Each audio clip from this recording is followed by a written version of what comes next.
Damn.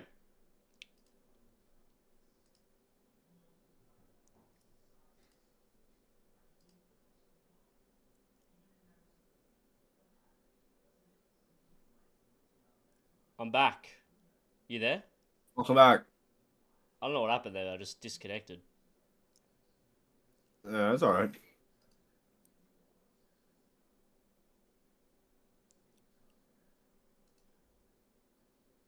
Called Pamba Giras. Pamba Giras are often regarded as spirits of deceased women who worked in. All right. So I'm just gonna leave that video for you to go and check on yourself. Let's just go check out the Alex Pereira one because you know more about Alex. Just so you could But Alex is not even the worst. There are even worse fighters that like Peyton Talbot, who is a follower of Crowleyan magic.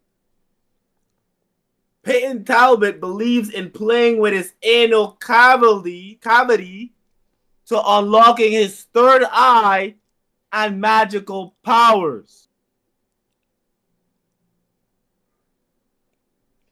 We're gonna show you. Okay.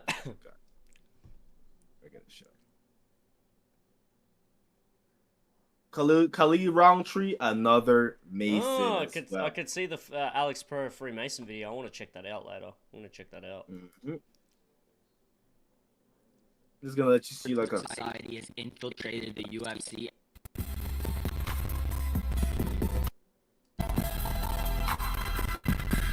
Look at the gym logo. Look at the gym logo. Subtle, but not subtle enough.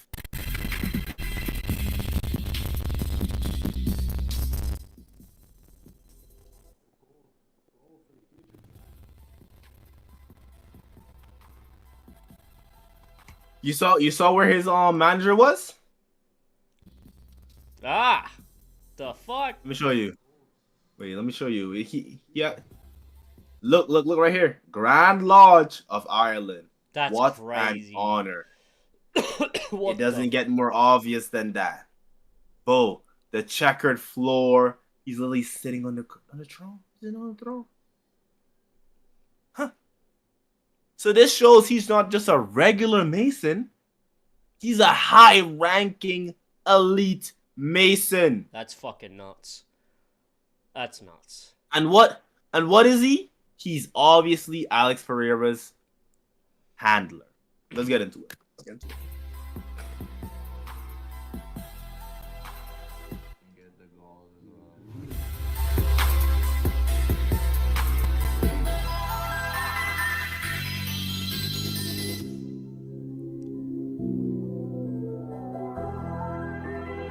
Freemasonry in the sport of MMA is nothing new. This occult secret society has infiltrated the UFC as far back as Pat Miletich and Ryan Jimmo, and your favorite fighters like Khamzat Chimaev openly practice masonry. But did you also know Alex Pereira has a Masonic handler? How did I find this out? I'm glad you asked.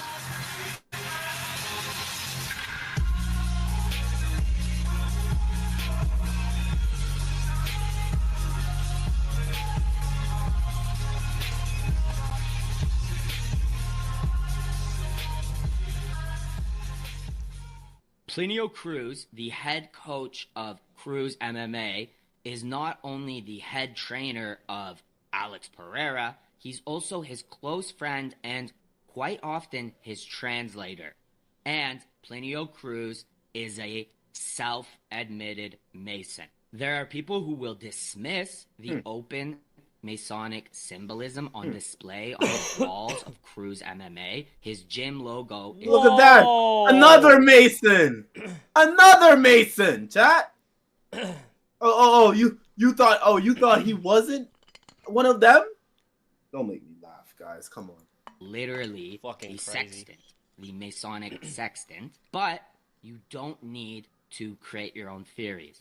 Plinio Cruz is hiding nothing. All you need to do is go back on his Instagram page, and there are pictures of him in Masonic lodges where real Masonic symbolism is on display. He's a avowed, self-admitted Mason, and he is Alex Pereira's handler. So one thing that you will notice about Masons, they don't care what type of religion or faith they draw spiritual power from. And note these captions from Plinio Cruz's Instagram when he is... Note what he just said. Draw spiritual power from. Masons believe themselves to be magicians.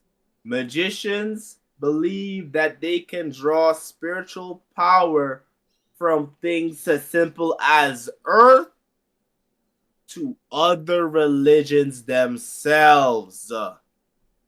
Meaning that there could be some guys out there parading as Christians, but they're actually high-level magicians.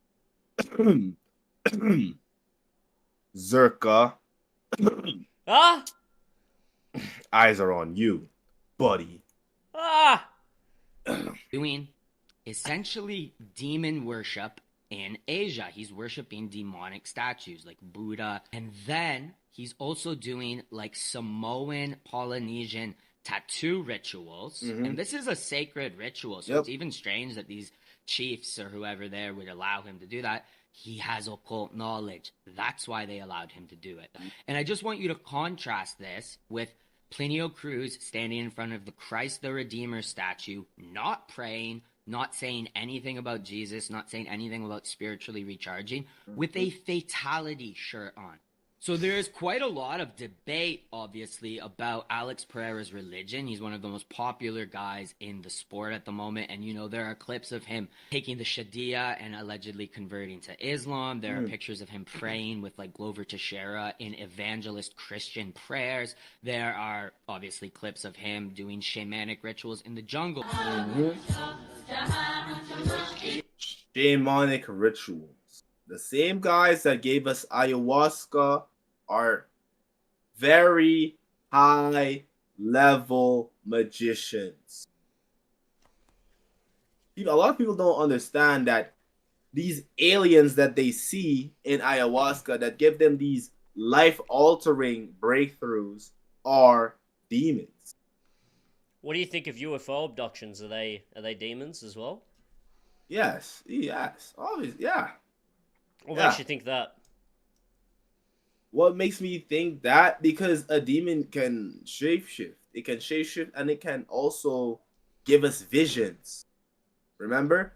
Like, angels can give visions and demons can also give visions. Once you open yourself up to receive that vision, they can give you a vision. So, in that vision, they can control whatever you see. So, if they want to... You guys have to remember also, a lot of the highest level scientists, welcome back, MJ. Make sure to follow me on YouTube. They also try to work with demons. And the demons is also what gave them these breakthroughs on these new inventions. That's where we got the computers from demons. Welcome we got back, the MJ. light bulbs from demons. Yes, as bad as it sounds, we got our phones from demons. All of these inventions were given to us as a mean to draw us and to distract us from the guy upstairs. That's why your phone is so addicting. Do you think your phone is not addicting for a reason? They want you on this all day, every day, so they can program you all day, every day. I find it annoying that he will not grow. Insists upon clinging to these ancient beliefs. He is not godly and never. See, he has on like the leopard print. The leopard print on his coloring. So yeah, I think he's trying to channel the spirit of a leopard when he's hunting. Yeah, right. Muhammad, Rasulu, Allah, Allah. You do not. And he's supposed to be a Muslim And a Christian as well. He says he's a Christian. and a Christian. This is why I say these guys are magicians. Can you please pick a religion, man? But they don't, because they're playing you. Oh my goodness. As your god. You are a sinner and a heathen, and I have lost my patience with you.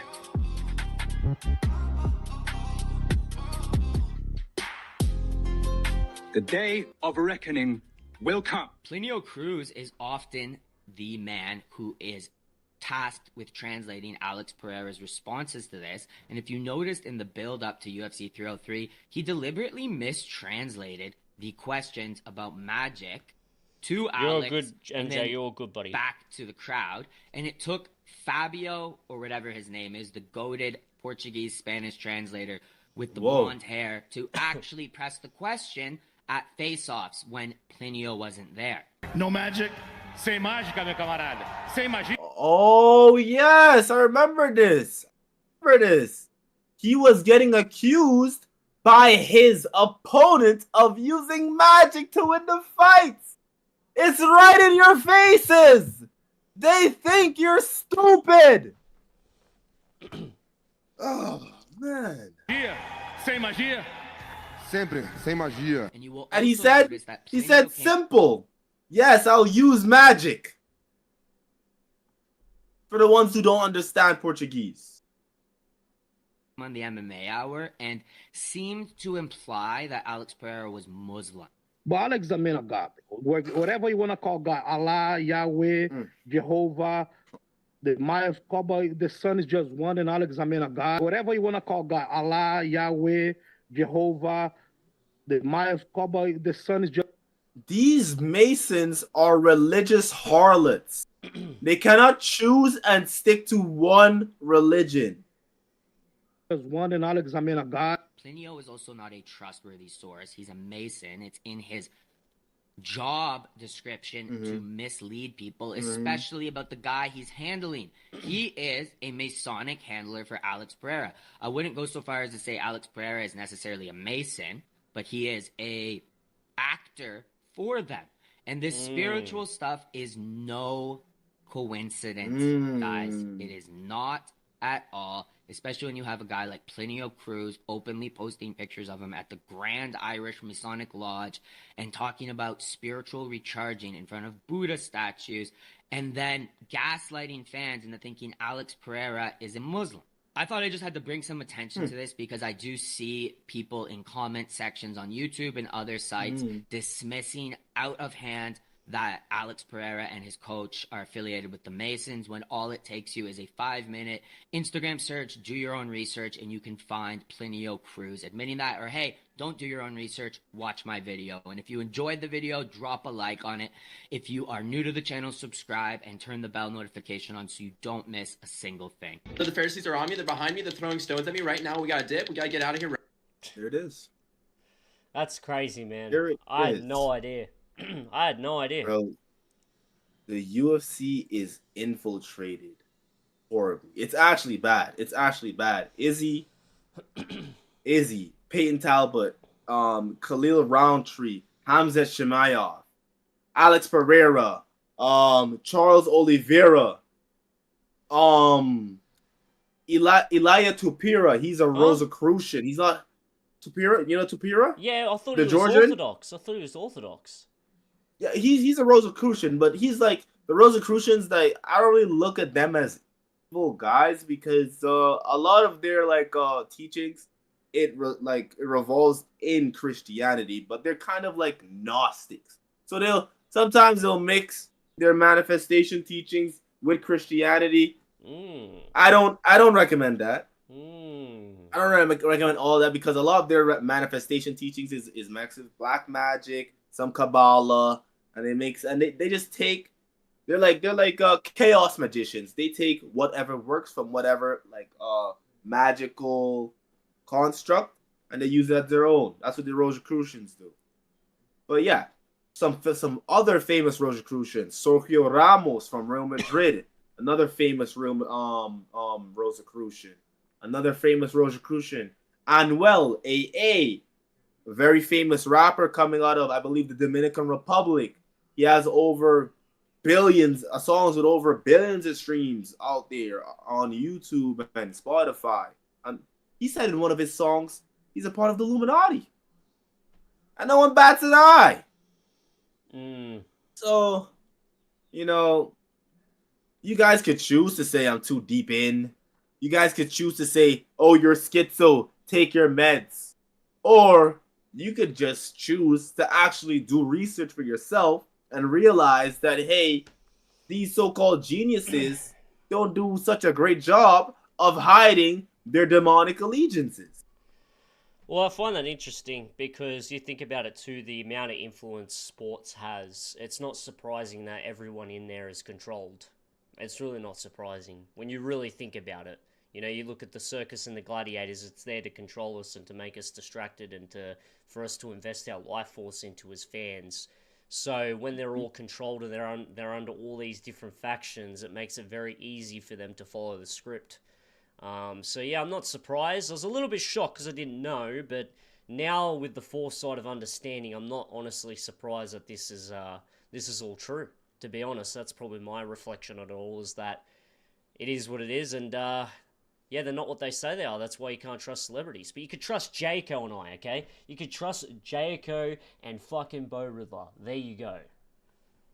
Guys, I mean, it's obvious that it's been infiltrated. I'm pretty sure everyone has seen that one video of LeBron James doing this Yeah, I'm not ritual where he beats his chest.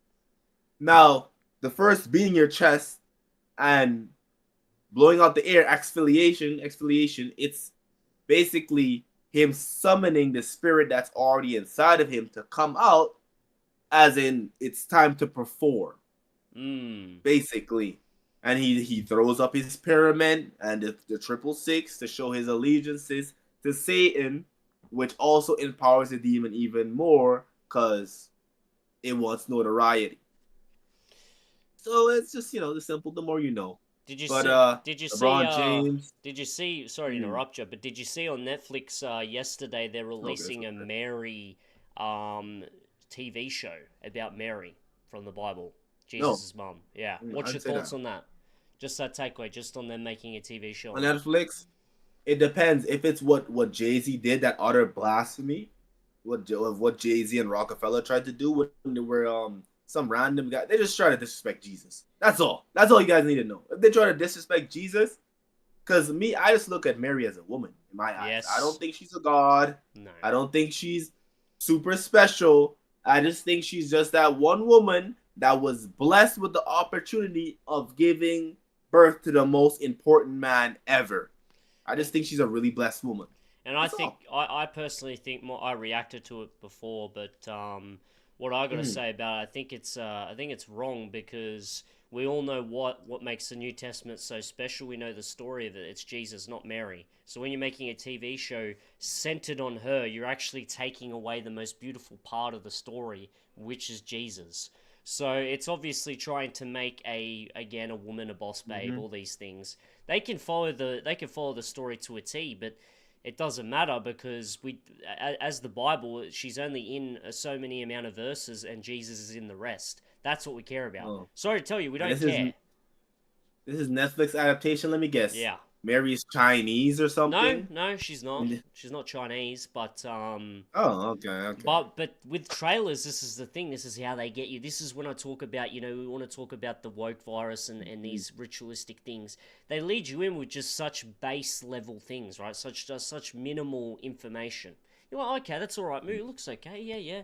Then you hop in the movies, you buy a ticket, you've invested your time and your money, which is your time.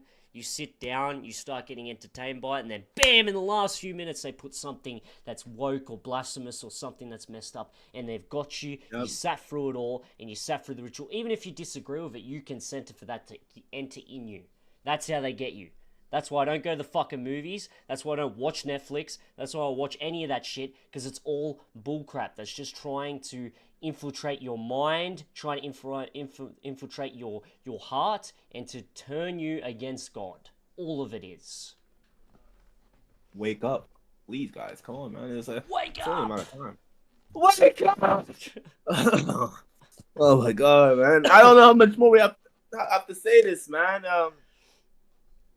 It gets to a point after you've done your own research, everything is just obvious. You just see it for what it really is. You see the humiliation rituals as clear as day. You see the The subliminals as clear as day. The predictive programming as clear as day. And the most you could do is just scoff at these puny demon worshippers. These power. They're truly powerless because they only get the power when you give them that power. When you give them that time. They can't make the movie without the eyes. They can't make the money off the movie without your attention. So, you want to keep living in a world where the demon worshippers make it to the top and the good guys have to be the wages and working the at brokies? McDonald's? Then keep worshiping these demonic, evil, satanic drug addicts. Well, it's that you go. Are pedophiles. Mm-hmm. If we're being honest. And this is for everyone that's at home too, is that in this world is a test, right? So these demonic people, these Satanists, these people that believe in Lucifer, they trade their soul, they give their soul, they sell their soul to the devil for riches in this world, and they pay it in the next. So do we as Christians. We repent, we do all these things that we do good things, and we pay it in the next as well. But that's the thing. This is the battle of the world. It's building you up, and it's fighting for your soul. That's the ultimate game of life, is of entities in yourself that tug and pull for your soul. What makes you you? What makes you different? What God given you? It's a God given thing, and that's why Lucifer's fighting over it. If he fights over it, it's an actual rebellion, and it's going against God, and that's what he wants to do. So when these guys sell their soul, yeah, they've got the riches, but let me tell you, when that contract's up, because they all got a due date. They've all got a due date, and when that due date comes, they're going to be crying and saying, God help me, and it's too late. So remember that, guys. In this world, everything, every influence, everything that's getting told to you by the CIA and etc., it's all for your soul, and you have a choice where you want it to go. And Area 51. I was watching this case the other day. Area 51 has a classified document that they recently made unclassified, and this guy, this whistleblower, was talking about how it's talked. He says aliens because this is the psyop, but he says alien in this document. It says aliens view us as a vessel and a container, mainly a container. What does that mean? And the guy goes, because this whistleblower is atheist. The interviewer goes, what do you mean by that? What do you think it means? And he goes, well, you can make up your mind, your soul, this, that, and the other. Of course it is. It's for the battle of your soul. They're telling you what they do. A whistleblower is telling you what they're doing. They want your soul, your life force, what makes you you. We're just flesh. We're just flesh. You know, you could talk about chemicals in your brain. There's more to that. When you love your mum, you love your mum. There's a connection there. There's a soul connection. There's something deeper, conscious. It's not just flesh. And that's what they're fighting for. They want it. They want to just eat it. And you got to fight that. I mean, if you just, guys, if you just think about how an alien looks, just whenever you just look at a film, doesn't it look like a demon? Mm-hmm. Just think about it. Doesn't a regular average alien look like a demon? Doesn't it look like an evil creature? Doesn't it look like it wants any good for you? It doesn't want any good for you. It wants to feast on your brains and eat your eyes. Same like these demons that want your sexual innocence. They want to take your innocence. That's what they do to these little children. These evil sexual predators like the Clintons, Ellen DeGeneres. Should I go? I don't want to go through Epstein's list, but we're definitely gonna have a podcast where we go through that list because someone has to do it. Mm-hmm. Yep. Alex Jones is too scared to do it. Yep. It's a crazy list. Some people will have some hard pills to swallow, the people that they worship for their entire lives. But yeah, man. Appreciate it, Psychotic. The world is an interesting place. It's I like to view life as it's a battle between It really is a battle between, you're caught in the middle like your parents, right? When they have an argument, that's essentially what it is. It's a battle between, you know, God and the devil fighting for you, your soul. And that's why we're given free will. I truly believe in free will. I believe every decision you make is your choice. And, you know, you wouldn't love your parents unless you had free will. You're not going to love your parents if you're forced to. You love them because you love them. Obviously, circumstance growing up and etc. But to love people is a choice. So that's why we're given free will. That's why God gave us free will to suffer and all those things. And so he knows that we appreciate him. We truly love him. That's how it works. I mean, there's always a path you could take. You could choose, if you're going to be an athlete, you could choose to take the path of God, like a lot of these athletes, and just worship him and just stick true to your own training, and you allow him to bless your life with what you've worked for. Or you could go the Messi and Ronaldo route and join the Jesuits, and before every football game have sex with an animal. Huh? And invoke demonic spirits from... Yeah, oh, you don't know Hold that up. Messi and Ronaldo have sex with animals? You don't know that? Ronaldo's a Christian, though, isn't he? Oh, yeah. On Instagram, yeah, he is a Christian. Fuck's sake. Why? He is a Christian. Why?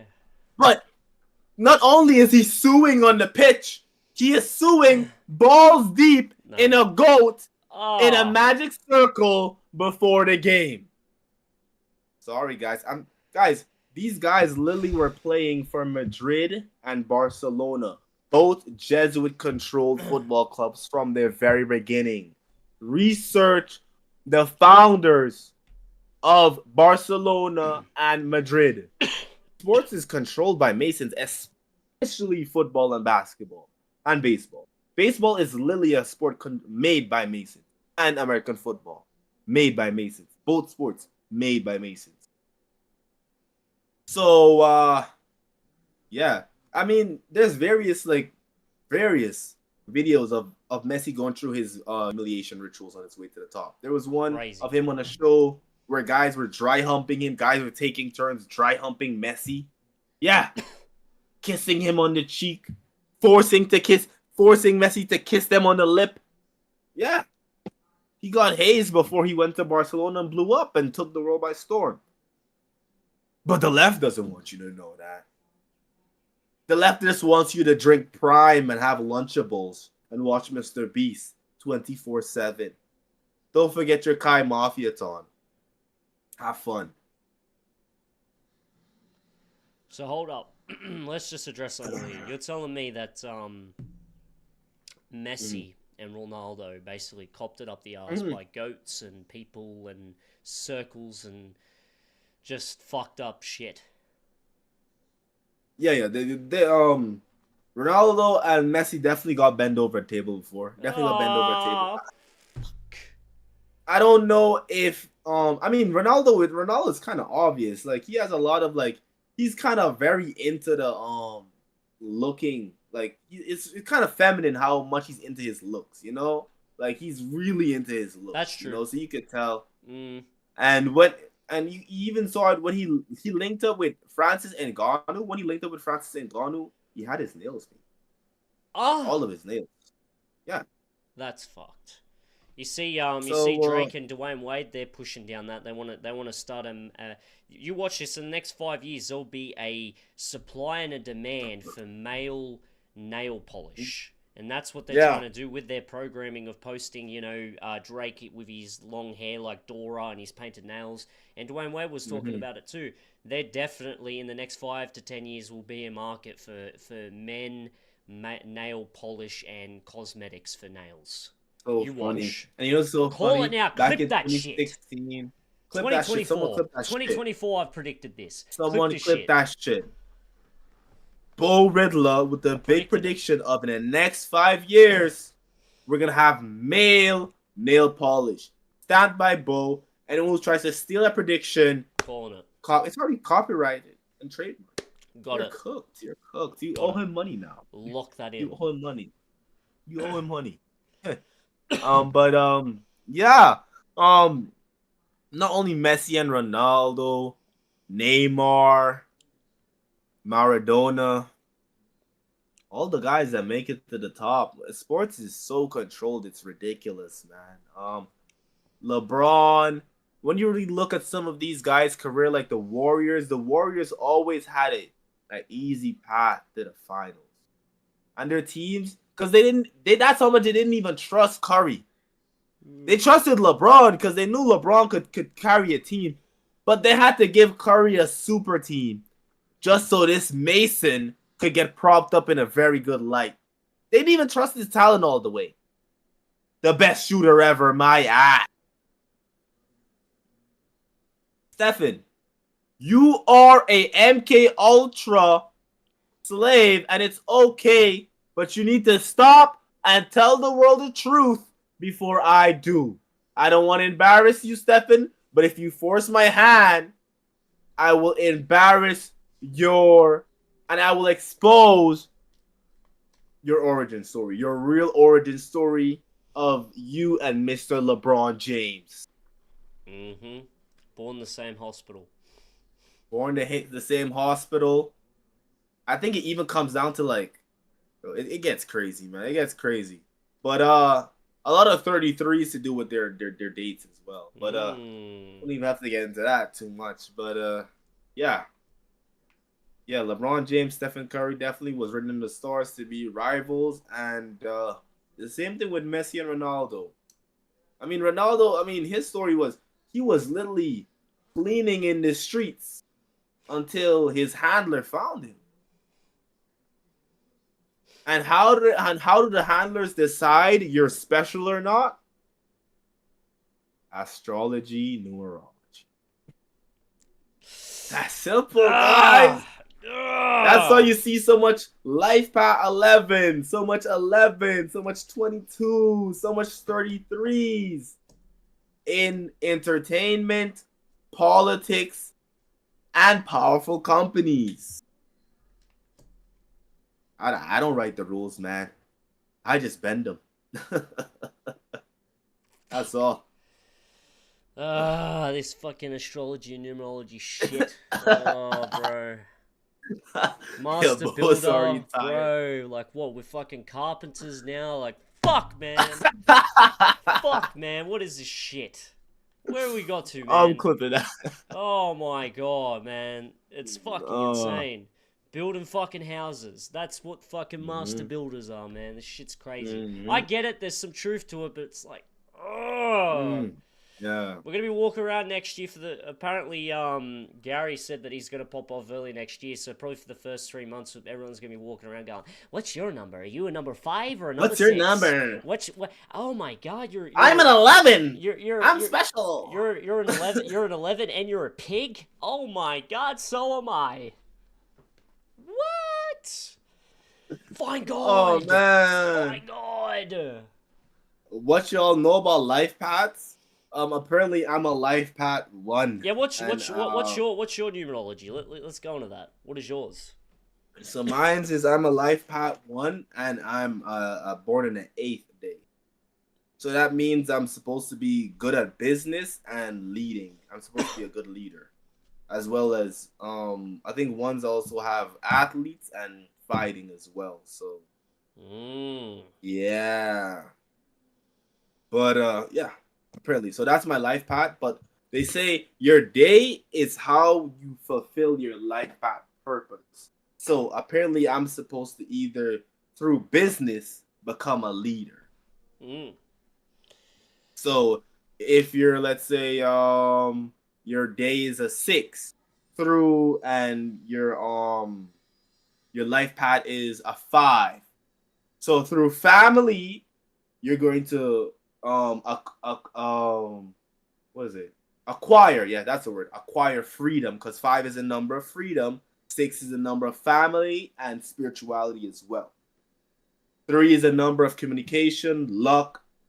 4 is a number of hard work, dedication, as well as flow states. The 4s can get into flow states really easily.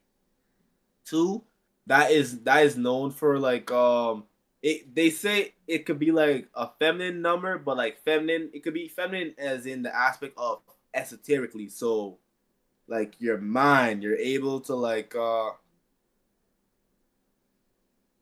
basically, the concept of we don't really like create our own ideas. We Tap into get them from the frequencies. universe. Yes, correct.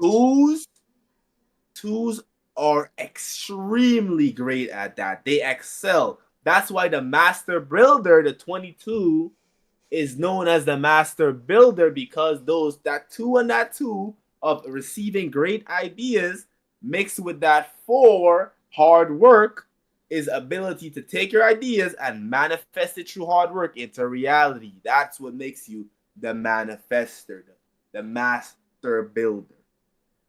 Same thing with 11s. 11s at 1-on-1, that 2. Through leadership and the things that come with leadership. Good leaders have charisma. Good leaders are able to inspire, light that fire under people to go make a change, do something. That 1 and that 1 goes into that 2, and 2s are known for the diplomacy, and they're also known for being good manipulators. 2s, 20s, they're known for being good manipulators because in a way they kind of understand how the mind works intuitively, though. They're really good with social skills. 2s are really good socially. They have some of the best social skills among the other numbers. And for 3s, the 33, that's 2 3s. So they can communicate. They're really good at communicating, and which gives them the edge to influence. So that they're called the master teachers. So they can teach, and through their teaching, influence, and through that influence, form huge communities. They say Hitler was a 33. They say one of I believe the Caesar. I think it was Julius Caesar was a 33. Albert Einstein was a 33s. These 33s that I'm naming, they all had a very big part to play in history that influenced a huge change. Einstein, he brought the theory of relativity. Huge change to science. Julius Caesar, Rome was literally for their day and their time, it was ahead of their time. The things that he was bringing into the society in Rome, the culture of Rome, was literally advanced. It was very advanced as for their civilization, and that's one of the reasons that Rome dominated, because they were quick to they didn't shun change. They were quick to adapt with the times and quick to, because of Caesar. So that's what the 33s are known for, and because the 3 and 3 goes into a 6, 6s are also great at building a community, because they have that family energy and they're good at working with groups. So they know how to make everyone feel a part of something and keep the group. So where there's people that just feel like they're the glue, most of the times you're gonna find those friends that feel like they're the group that keep everyone in the group together. They're gonna be a 6 or have a 6 attached to them in their name. 7s, like I said, geniuses. Einstein was also, he had like a 7 attached to him. Tesla had a 7 attached to him. Plato, Nietzsche, 7s attached to them. They were very influential in terms of just like, they all brought something new to their craft. If you really think about it, whether it's a different perspective or just a system that can help that helps you with reaching some sort of goal, they all brought something to their class. So, Bo, you got a big task ahead of you. If you're gonna be a 7, bro, we're gonna need something new, buddy. I'm not gonna lie. 8s are known for business. So, like a lot of great businessmen, Jeff Bezos, they have an 8 attached to them somehow, some way, some why. Elon, he has an 8 attached to him.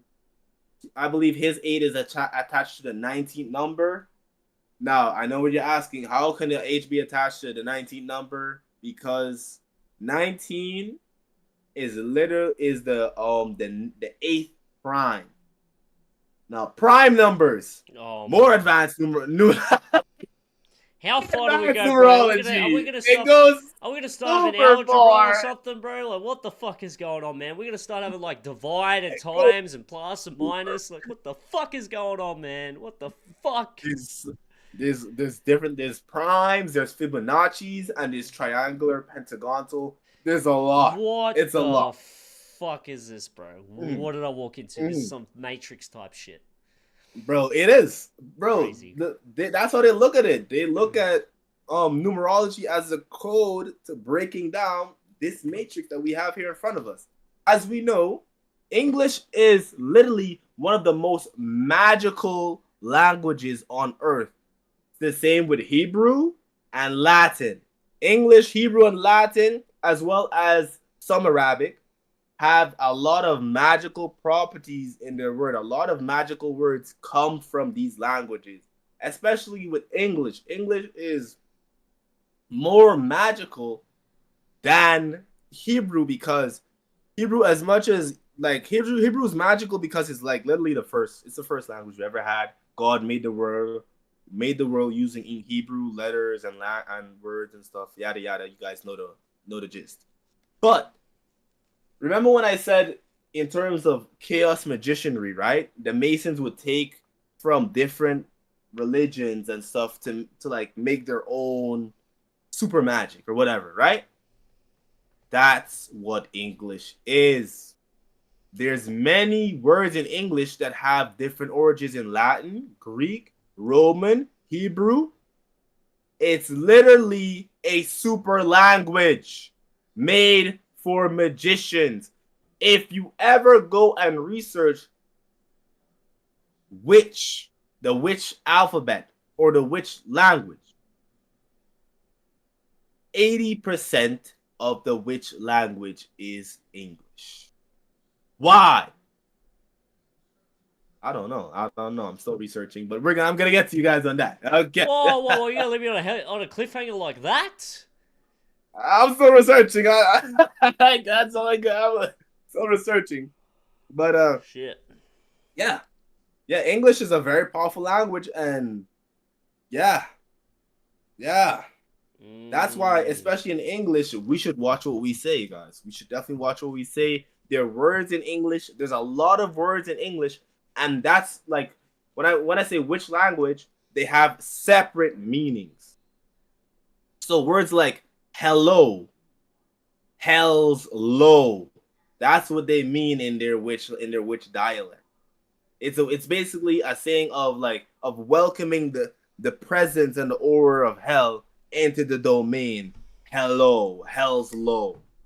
And they have a lot of words that are like this with hidden double meanings, and you could see it in the spelling, but because your eye is not open to it, it's just gonna go over, but your subconscious is gonna pick up everything, but your conscious mind, it's not gonna pick up anything. It's just gonna stay in the ether.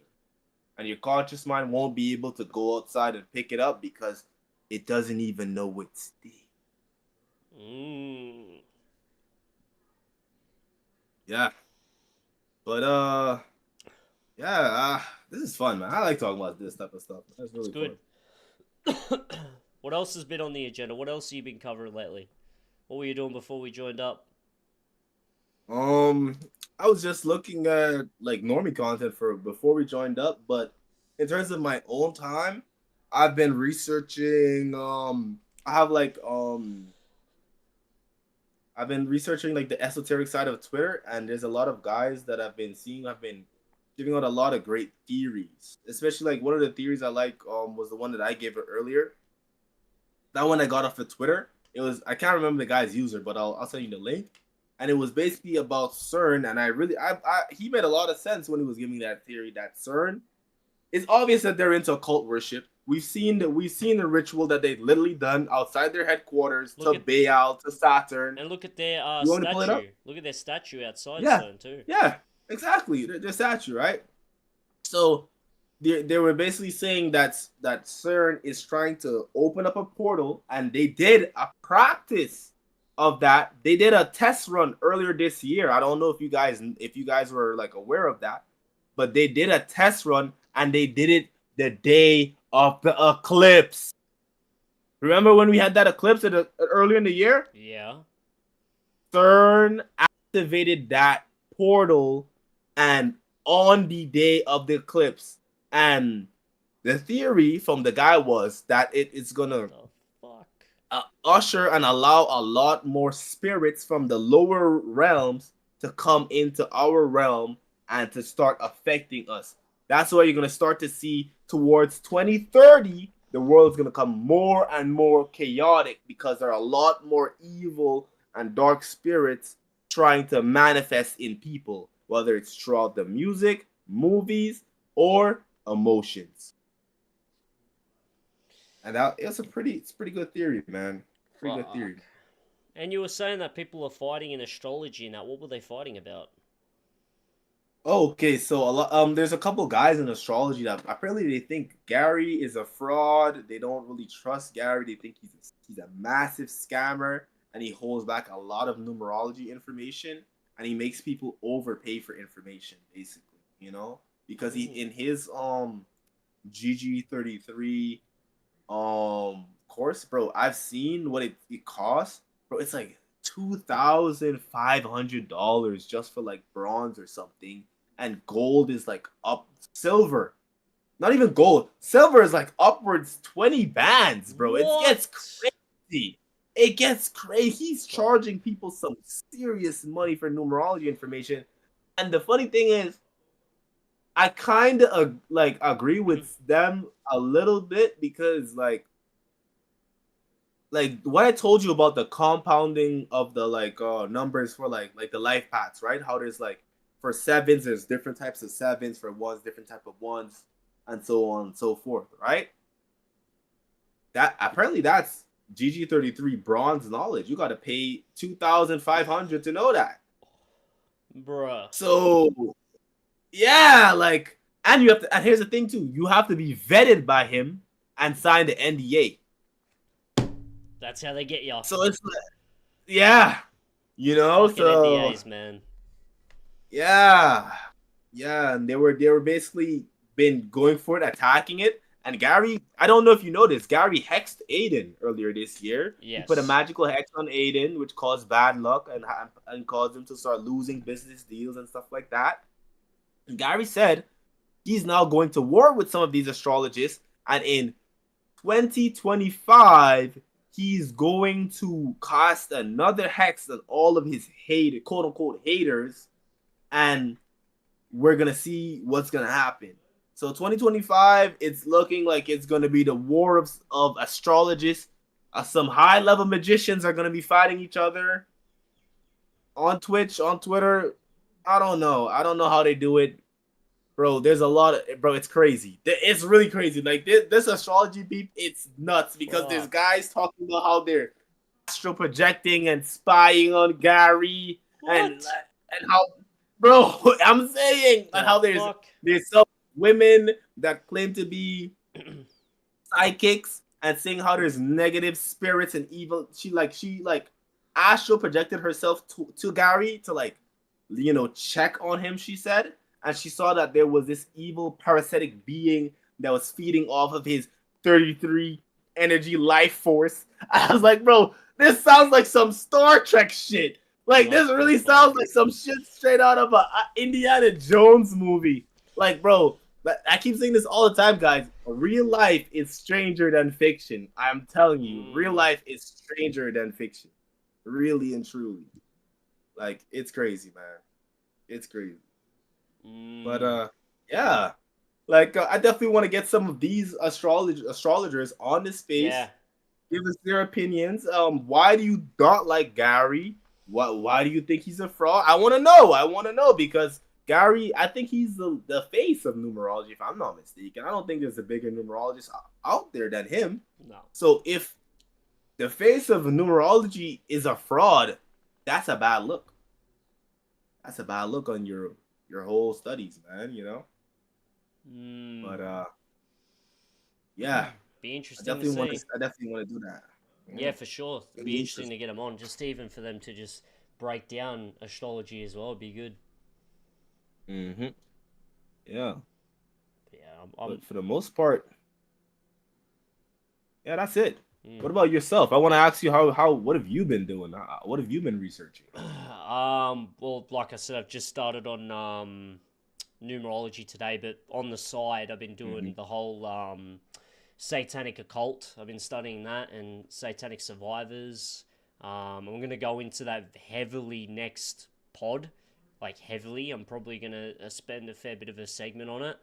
But let me tell you, it's fucking crazy. And the amount of stuff, like you said, life is stranger than fiction. It's true. The amount of stuff that they say that happened and goes on, it's like the way you view the world now, you believe it. But if you're just a normie, bro, you're like, this shit's fucking absolutely insane. Like, this is no way that this could happen. But and you can't fake, like, you can see it in their eyes. You can't fake what they're saying, man. Like the most horrendous shit. So that'd be interesting to cover, and then I'm gonna get into the whole the whole Freemasonry with the moon landing, and that's up. So that'd be next after that. Yeah, and it's exactly what you said. Like the normie brain, like you have to spoon feed them this information. You can't just start jumping out. They're gonna think you're crazy, man. Yeah. Oh, Ronaldo has sex with goats before a match as a magic ritual. What the fuck is this guy on? Are you okay? Yeah. Are you good? You try and tell Speed that his hero is fucking a goat, bro. Like he ain't taking that shit. But what are you talking about, man? What are you talking about? He'd go off his head. Oh my gosh, you're like, Ronaldo would never fuck a goat. Stop it. Yeah, facts. Oh man, but yeah, like you gotta start with something that's a little bit easier for them to digest. You know, something like 9/11, something that pushed you towards it. The lies with COVID is a good place to start as well. The lies of the FBI. You know, you could just start with like showing them that the government can be corrupt, even though I think I look at the government as kind of duelist. They're gonna protect you and keep you alive and just enough to work. Good point. That's how I look at the government. So yeah, most people think that the government is there to protect them and help them. No, you're an asset to the government, and the moment you stop being an asset, they won't hesitate to throw you in some hole, some dark hole. Interesting. Yeah. But is that it, or you have any more topics? I'm down for whatever. Interesting. Let's see. I'm trying to think, what else was I gonna cover? Let me have a look real quick. Yeah.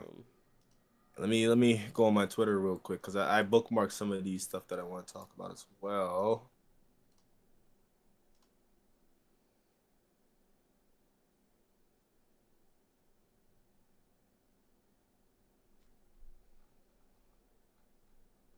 Let's see.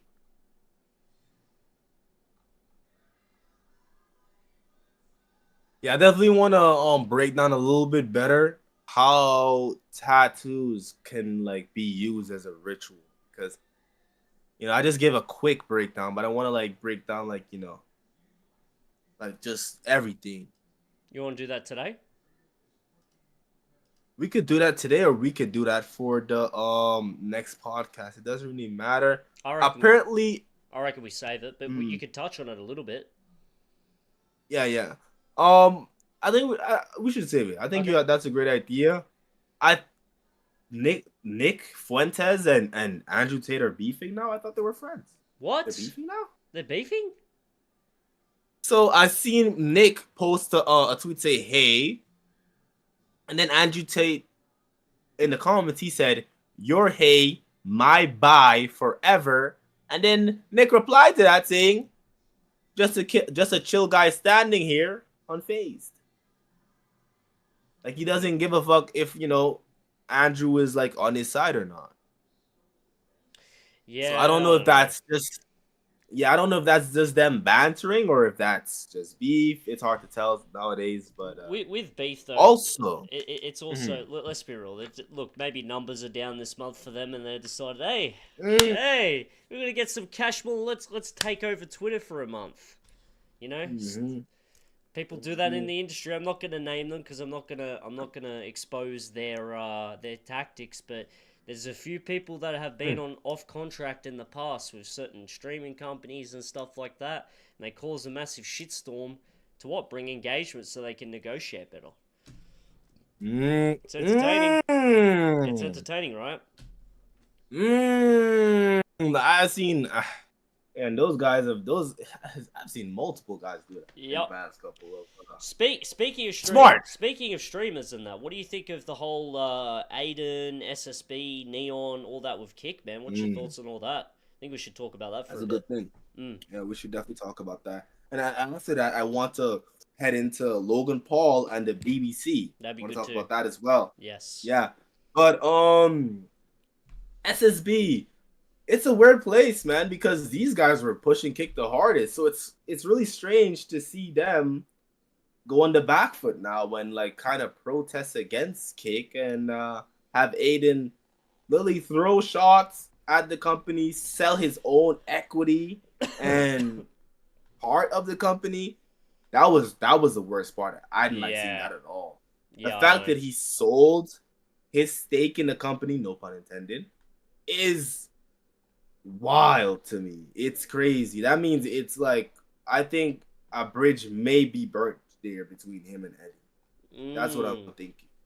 Where does Aiden go? Because where does Aiden go? I think he goes back to Twitch. I think the guys at Twitch are gonna let him back in. Cause let's just be honest, man. Let's keep it real here. We're gonna keep it 100% real. Aiden's obviously a Freemason. He got the Donald Trump stream. I mean, come on. You just don't get the most powerful man, the man that is the face and the leader of the most powerful country on earth on your stream. Interesting. Like everyone and their mom knows Donald Trump was going to be president. Everyone knew it. We're calling it for months. Aiden knew it. Donald knew it. Kamala knew it. And the fact that Donald Trump still said yes to coming on this, because he could have just looked at Aiden as a degenerate when, to be honest, like he's not too different from most politicians. But that's another story for another time. But he could have just looked at him as some kid degenerate and said, you know what, screw you. I'm not going on your platform. I'd rather just go talk to someone like Elon, do a podcast with Elon or Rogan and call it a day. But no, Aiden and Kai Cenat are the future, as well as I Show Speed. So they have to make sure all three of them are Freemasons. All three of them. They have to make sure. I mean, Speed has he has 33 subscribers right now, as 33 million subscribers right now as we speak. Coincidence? No such thing as coincidences in this world, my friend. No such thing. I think Speed is obviously about to go through his walk to the 31st, from the 31st to the 33rd degree. I think he's about to do that. I think Aiden's already went through that walk. I think Kai is finishing that walk with the Mafiathon right now. He's finishing it in LA. Like I said, whenever these big streamers go to LA, they're going up. They're going up in their career in terms of status. That's why you see, bro, come on. How much celebrities have Aiden, Speed, and Kai worked with from ever since they first went to LA to have their first ever initiation? Most of their initiation starts with, a gay joke hair. Then they dye the hair blonde. Then they have like a kid come onto their stream, which they indoctrinate, which Kai is doing right now with Rakai. Indoctrinating that kid, having him and Ray push a bunch of homosexual clips when they themselves aren't even homosexual. They're just pushing it because they know it's gonna get traction. Is that not a form of selling your soul? You're not being genuine. They're not even gay. They're just doing that because they know it's gonna get their pockets fatter. Well, it looks like both Neon and Aiden are going to Rumble for 80 million each, so that should be interesting. Bro, they're throwing some ridiculous numbers. I think it's fake. I think it's all getting promoted by stupid clip accounts, man. Aiden hasn't said anything. Neon hasn't said anything. Kick hasn't said much. Eddie even said, "Where's Aiden gonna go?" It's they're paid. They go to this clip of 10K. You post this. You post that. It's smart, but unless Aiden gets unbanned from Twitch, man, it's either Kick or Rumble. Where else is he gonna go? I mean, he could stream on YouTube, but I don't think he would. Because of the people around him. Like, if he can't get on Twitch, he can't collab with those people. So, really, he's only left with this side of the internet. So, if he goes on YouTube, that's at a risk. So, yeah, I think his only move is either Rumble or Kick. That's my opinion. It's one or the other. I think he could you know what? I think he could go back on Twitch because, like, you gotta think they're remember. gonna unban him? You really think they're gonna unban him? Yes. Really? Yeah. Damn. I mean, he's a. I mean, I guess. He's one of those guys. I guess. He's one of those guys. Guys, bro, you're underestimating the ADL's strength. Their power. The ADL has a lot of pull. Sure. So if they could easily just come on and be like, Aiden Ross has fixed his behavior and Twitch has still not unbanned him. It's starting to look like Twitch is still an anti-Semitic platform. Boom. Pulls, okay, we're going to pull back our sponsors now because you guys want to be anti-Semitic. And then that's where Twitch is like, oh, the sponsors, Aiden, Ross, come on down. Dun, dun, dun, dun, dun, dun. You know what I mean? So it's. I guess, but what's your thoughts on then one of the owners of Kick saying that they're going to buy Twitch because it's losing money? That's what I mean. It's like, if you're a streamer, and actually, while we're talking about this, I want to talk about this too. There's another side out there as well. While we're on this subject, we've spoken about a little bit. Party. Have you heard about Party? This new streaming website. I signed up today. You signed up? Yeah, I signed up. I made an account, but I just have to. I want to like email like the partner team and like just ask them for requirements and stuff. I just signed up to see what it was like. What's it like? Oh, I think instead of streaming on YouTube, just a quick segue, right? Instead of streaming on YouTube, I think X is the move, bro. You reckon? I'm seeing a lot of people on X pull crazy numbers. I'm looking up the X algorithm, and I'm starting to salivate a little bit. The clip farmer in me is like, could be alright. Growth? Question mark? But because here's the thing with YouTube, right? You have to have people for your YouTube streams. You have to have people come in and like the stream for it to grow. I think on X, they just push it. The algorithm just pushes, because it's constantly looking for people that's gonna like your content. So we're gonna see though. We have time. We have time to master our craft. Would you look at that? The 22-day, guys. I'm still living in it. Oh, I'm about to go the 23rd day. Oh. Do you know the 23rd is a number connected to the internet and fame? Ooh, better blow up tomorrow then. Better blow up yeah, tomorrow. no, seriously. Better push those clips out. But, yeah. So you going so Jayco's made an official announcement. He is now going to Party. Kick. It was good knowing you. Oh, wait. It's good knowing you guys. I'm just testing out the waters, man. What's if they want to pay me, what's it like there? I haven't checked it out. 1,000. Oh, it's a. if they want to pay me $1,000 a month, hey man, I'm not gonna lie, Kick, man. You guys are gonna have to show me something if you guys told me to stay over here, man. That's when I have the leverage now. So I'm gonna go and talk to the guys up top. Like, hey guys, I'm getting offered $1,000 from my party to take my fan base over there. So hey man, you guys are gonna have to start showing me some money, man. So put some money on the table, you know. So we're gonna see if you could use that as leverage. Well, party's interesting though, because it's backed by I'm interested by crypto. You know, you got you got obviously stake back and kick, but crypto is even a more interesting thing. Yeah.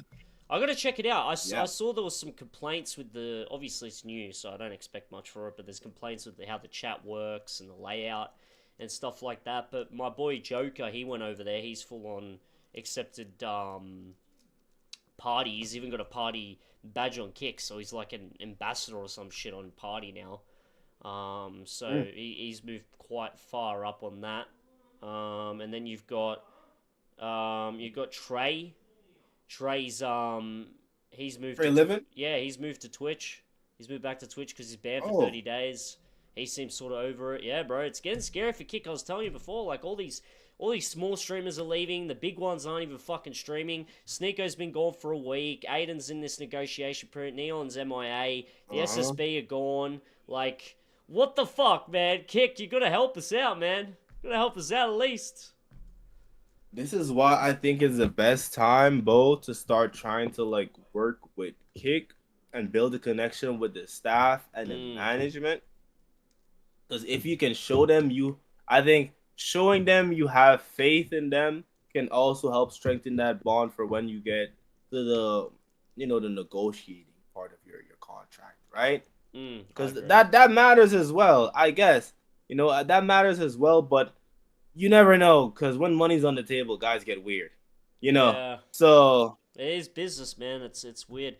It is business. I haven't seen this much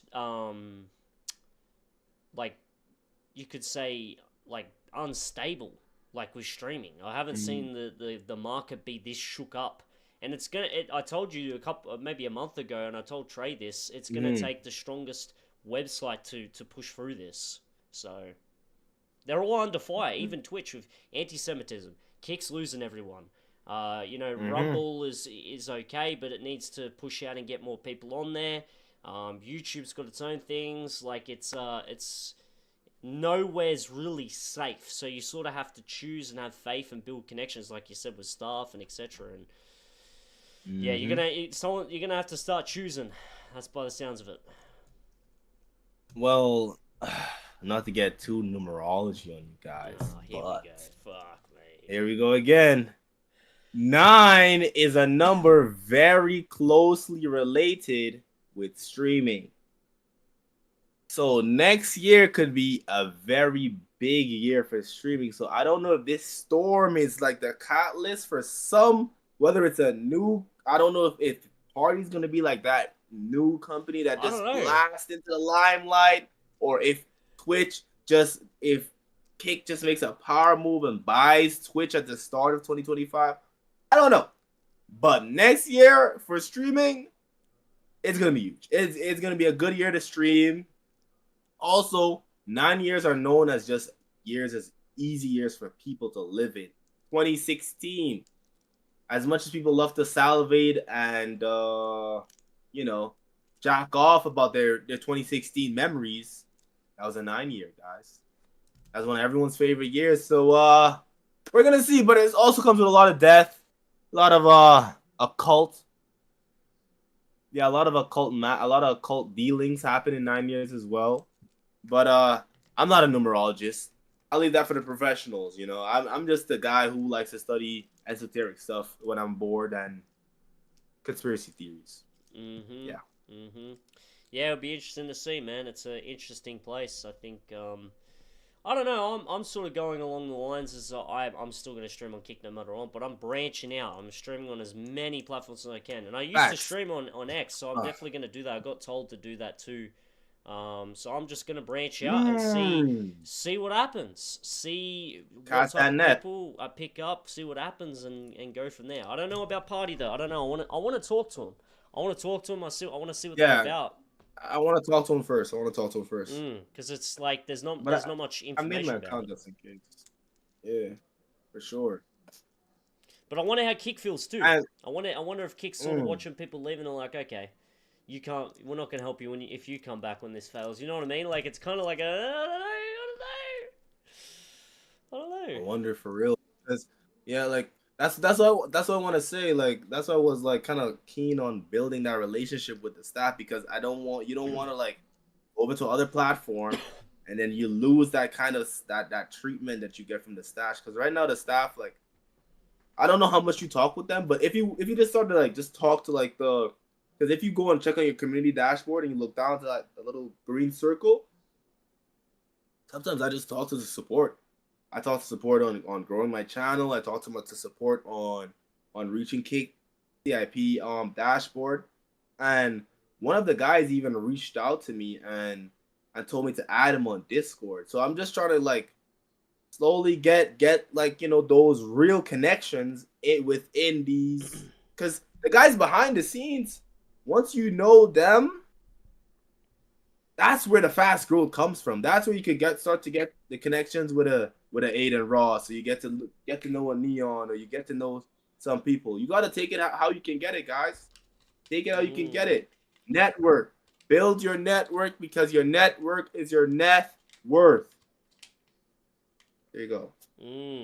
Interesting. So reach out to Kick. I should probably do that the same. So you talk to the support. You just go on your dashboard. Not just Kick. Oh, you don't just talk to yeah, Kick? just talk to them. Who do you also talk to? Not just Kick. You try to do that with most platforms. YouTube. Try to do that. You want to have someone that's on the moderation team, on the higher ups on your side, that kind of knows you. So let's say you get into any like little ban altercation, you have someone inside vouching for you. You understand? That's always good to have. It's always good to have that, because especially when Kick likes to ban someone for anything, that's gonna be good. Because especially when you go and get your appeal, it's gonna be like, oh yeah, guys, yeah, what he's meaning when he says sorry, he's actually means sorry. He's not just a troll. I spoke to him a couple times. Yeah, unban him. But yeah, shorten his ban. Have you been banned? Yeah, I've been banned before. Really? Yeah. And I got an appeal and I got it shortened. It was supposed to be for a week and I got it shortened to 1 day.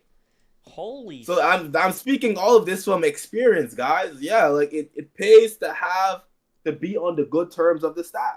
It pays to have them look at you in a good light. Can you talk about what you got banned for?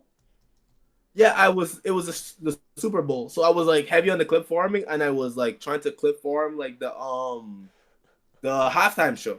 Yeah. Oh yeah. So I put it up on the screen so I can like just get it to record. But one of my mods, it's so crazy. One of my mods snitched on me, bro. He added Kickstaff. He literally added Kickstaff to troll me, and Kickstaff actually came into my chat. Boom. Like after a minute, the guys in Discord, they hop in Discord, they start adding me. It's like, bro, are you still live? Did your internet go? We're reloading your Kick channel, it's gone. I go to my email. You've been suspended for a week for streaming copyright content. I'm like, oh guys, oh my bad. I didn't know. That's no, crazy. guys, my bad. That's crazy. My bad, guys. That's fucking. And they're like, crazy. all right, just don't do it next time. Wow. Well. Oh shit. Bro. But now that I think about it, I've been banned multiple times on Kick. Like, Have you? how do you get banned on Kick, bro? 2023 J. Cole was a wild man, right? Because I was inspired a lot by Zerka's crashing out when he was crashing out in 2023, and Zerka 23 was a wild man. Yeah. So I took a lot of inspiration from his humor, and I was applying it to some of my Kick humor, and it was working. It was helping me grow really fast, especially with them, like the monkey community. They love that sort of toxic humor, right? But yeah, I was making a lot of toxic jokes, especially about the certain races. I won't say who those races are, Indians, but yeah, that got classified as hate speech. Shit. I don't think it's hate speech to say they stink and they smell like animals sometimes. We love Indian but people. YouTube, we love we Indian love people. Indians. We love them. We love it. Oh yes, We love yes, them. we love We Indian love people. them. We love Indian In people. in fact, I know a lot of Indian people. Some of my roommates back in the day were Indian. I love roti. Jayco just had to tell him to put deodorant on sometime. That's all. That's all he's saying. Yeah, What's exactly. going I on? was just getting they're a little stinky. What's wrong with being stinky? You That's know? right. That's right. Bit on the nose. Bit on the nose. You know. Yeah. But But yeah. other Right. than that, Jayco yeah. got banned. I'm fuck. Crazy. yeah. Well, not banned, suspended. Yeah. True. Yeah, that's the most I got, suspended. Mm. Yeah, but yeah, thank God it wasn't any bans, man. Holy. Banned on kick is such a bad look. Like that's why it's such a bad Yeah, look. it is. It is. Oh, Oh, bro. Yeah. What else, man? How you going with the other platforms? What's the biggest platform for you at the moment? With your growth. It's definitely Kick. My biggest platform is Kick. Second biggest platform, YouTube. Third biggest platform. Actually, no. My first biggest platform is Kick. Second biggest platform is X. Then my third biggest platform is YouTube. And then the fourth and the fifth is like Instagram and TikTok. Bro. So I was talking to some bigger creators, right? And he was basically telling me with TikTok, this is why you get your views capped, right? Yep. So they're gonna like, you're right when you were saying they flag certain accounts, but they also, what they do is they flag your account and they treat you like a bot. So your views are always gonna get capped, right? Fuck. So he was telling me the way to fix this is you just have to keep making new accounts. You have to make a new account until it's just that one account that doesn't get treated like a bot. So you're gonna have to probably go through a couple of emails, right? Holy shit, yeah. So I was thinking about that. I was thinking, okay, what's a way that I could like low-key be lazy and save my progress? I was thinking, maybe I could try and talk to contact support and ask them if I'm shadow banned, because I did this with Kick. A couple times. They'll let you know if you're shadow banned because it's obvious. It's a setting. It's been a setting in social media for years now. And Oh, you can ask them. them. I didn't know you could ask them that. Fuck, I better do Yeah, that. you can ask Kick that. Yeah, I better do that. Yeah, shit, yeah. Yeah, you could ask Kick that. So I'm gonna see if I could ask TikTok that, whether it's via email or if they have like a contact support chat, and I'm gonna see if I could get that removed. If not, looks like we're making Kick accounts TikTok accounts until something works. You know. What about we get a Instagram? banger, How you going with Meta at the moment? How you going with Meta? The funny thing is, I got the most algorithm love I get is from Instagram. But the thing is, like, it's like mostly for like brain rot, like so it's like, yeah, me seeing somebody like me clip farming like I'm part of Phase or something, somebody smells like shit, like that type of humor they like that type of humor. So yeah. It's not all the time I want to make jokes like that, I'm a fucking grown ass man, bro. Like, bro. Yeah, it's not all that time when that childish, play like state, So, yeah, and I don't want to give people that image at just to get some growth, just to keep forming that, because then people are gonna start to look at me as like, like yeah. I'm a grown ass man. I want to be a businessman. I want to be on Forbes and shit like that. Come on, yeah. Yeah, right. So I didn't know about that TikTok and that. Fucking hell, like, how big of a career we're talking? Like Phase type big or? Oh yeah, bro. He has millions. He has millions of subscribers, fuck. bro. Like, holy shit. Was this he like does faceless content? Is this like a group chat or something? Yeah. He's called 1K. 1K. So basically, he started YouTube like a while back when he was like a kid, like 14, and he started like making Roblox content, and that's what blew him up. He just kept making the content. He would just make skits and stuff like that. And yeah, it's kind of sucks now because he said he's already grown out of it mentally, but it's because that's what pays the bills now, and it pays so much money, and his lifestyle's changed so much. He's kind of like stuck with it, so he's trying to pivot from Roblox content into GTA. So that's why he's just waiting for GTA 6 for that to go trending to just make that big jump into the GTA content. I was like, yeah, that would probably make more sense for you, especially as an adult. Yeah, Roblox is kind of brutal, man. That's kind of brutal. Yeah. I'm surprised people still watch it. No, the kids watch it. Yeah, that's true. his like. Yeah, How's he like, gonna bro, that's where the real money is. Yeah, to true. be honest, if Yeah. you really think about it, like, how, because kids will sit down and they'll watch all of your videos. They'll literally, because they have all the time in the world, so they'll sit down and they'll binge watch you, bro. You know, that's why Beast is so huge. Quebble Cop, KSI, Kai. Why Kai is growing so fast right now? Most of his content is for the kids. Like, for being true. honest, his humor is for the kids. Yeah. So what are you gonna pivot to? Like Lunchly and Prime content? Prime. Imagine me seeing that, man. Ugh. Oh, I no, know people. man. There's a program over in Australia that basically creators that you know are fairly high up. I know some of them. They got to deal with Prime, and they just keep sending them like free Prime and shit, and then they promote it and all that stuff. They're big, man. Prime's big. It's big over here. Massive.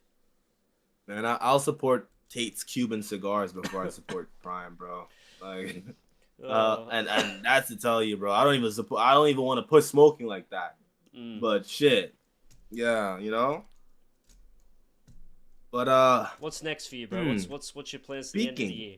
What's the speaking about that? Yeah. My plans for the end of the year. I want to finish the year in a bang. Right now, I'm looking for. I'm trying to get sponsors to like aim for a push into that mainstream, getting into that mainstream, you know, streaming community because I'm realizing a lot of these guys like they're kind of sponsored and they're working with bigger companies to get a lot of these big events off. So and if you want to really like make a splash, it's either you could sell your soul or have like a really good like event that just ushers in hella new fans. And I'd rather go that route. You know, I'd rather get some financial support from a company and go the Mr. Beast route and treat this like a business and grow it. You know. And how are you going with the sponsors? You going good? You got some possibly lined up or?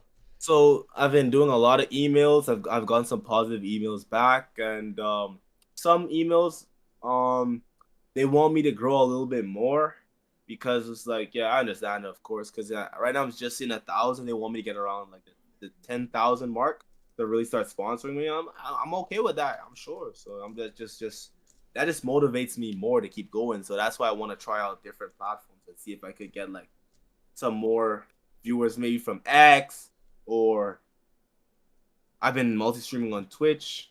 What is something I would recommend you do, bro? Is when you're on YouTube, right? And let's say there's a streamer having a big event, like Aiden or Kai. Just do a watch along on YouTube. Do a watch along on YouTube. The fans are gonna pour in, and at first they can be like, "Yo, guy, I'm just here for Kai's content," but eventually your personality will rub off on it. Yeah. And they're gonna end up coming back for you. So it's a good way to steal fans, but yeah, don't burn yourself out. Because it can burn you out. I can't lie. It can burn you. I used to do that with Neon on my old YouTube before it got terminated, bro. He took me from like 0 subscribers to like 300 subscribers in just like he got a couple streams. What do you mean terminated? I got mine got terminated because I was Kai Sanat terminated my YouTube, by the way. Thank you, Kai Sanat, you greedy fuck. He copyright striked me, bro. So I was basically streaming his Jailathon humiliation ritual stream, Kai. Yeah, I was restreaming that, helping you push your satanic agenda. Sadly, I'm sorry. And what you repost on YouTube and any copyright strike you? No, I was streaming it on YouTube, right? So I went to sleep. I left the stream on, Oh, and then I wake what? up. Oh, whoa. I wake up to my whole YouTube gone, bro. Oh, fuck, I really? click on my YouTube. I'm signed out. My YouTube is gone. They gave me 2 strikes and then the hammer got me out of here. To this day, I can't even appeal. I appeal it every single time. They're like, sorry, bro, you're not chill enough to get your YouTube back. That's So crazy, yeah, man. Shit. we're stuck. Why'd Yeah. you go to sleep with it, man? You should just say, okay, I'll see you guys tomorrow. Then why were you restreaming the whole thing?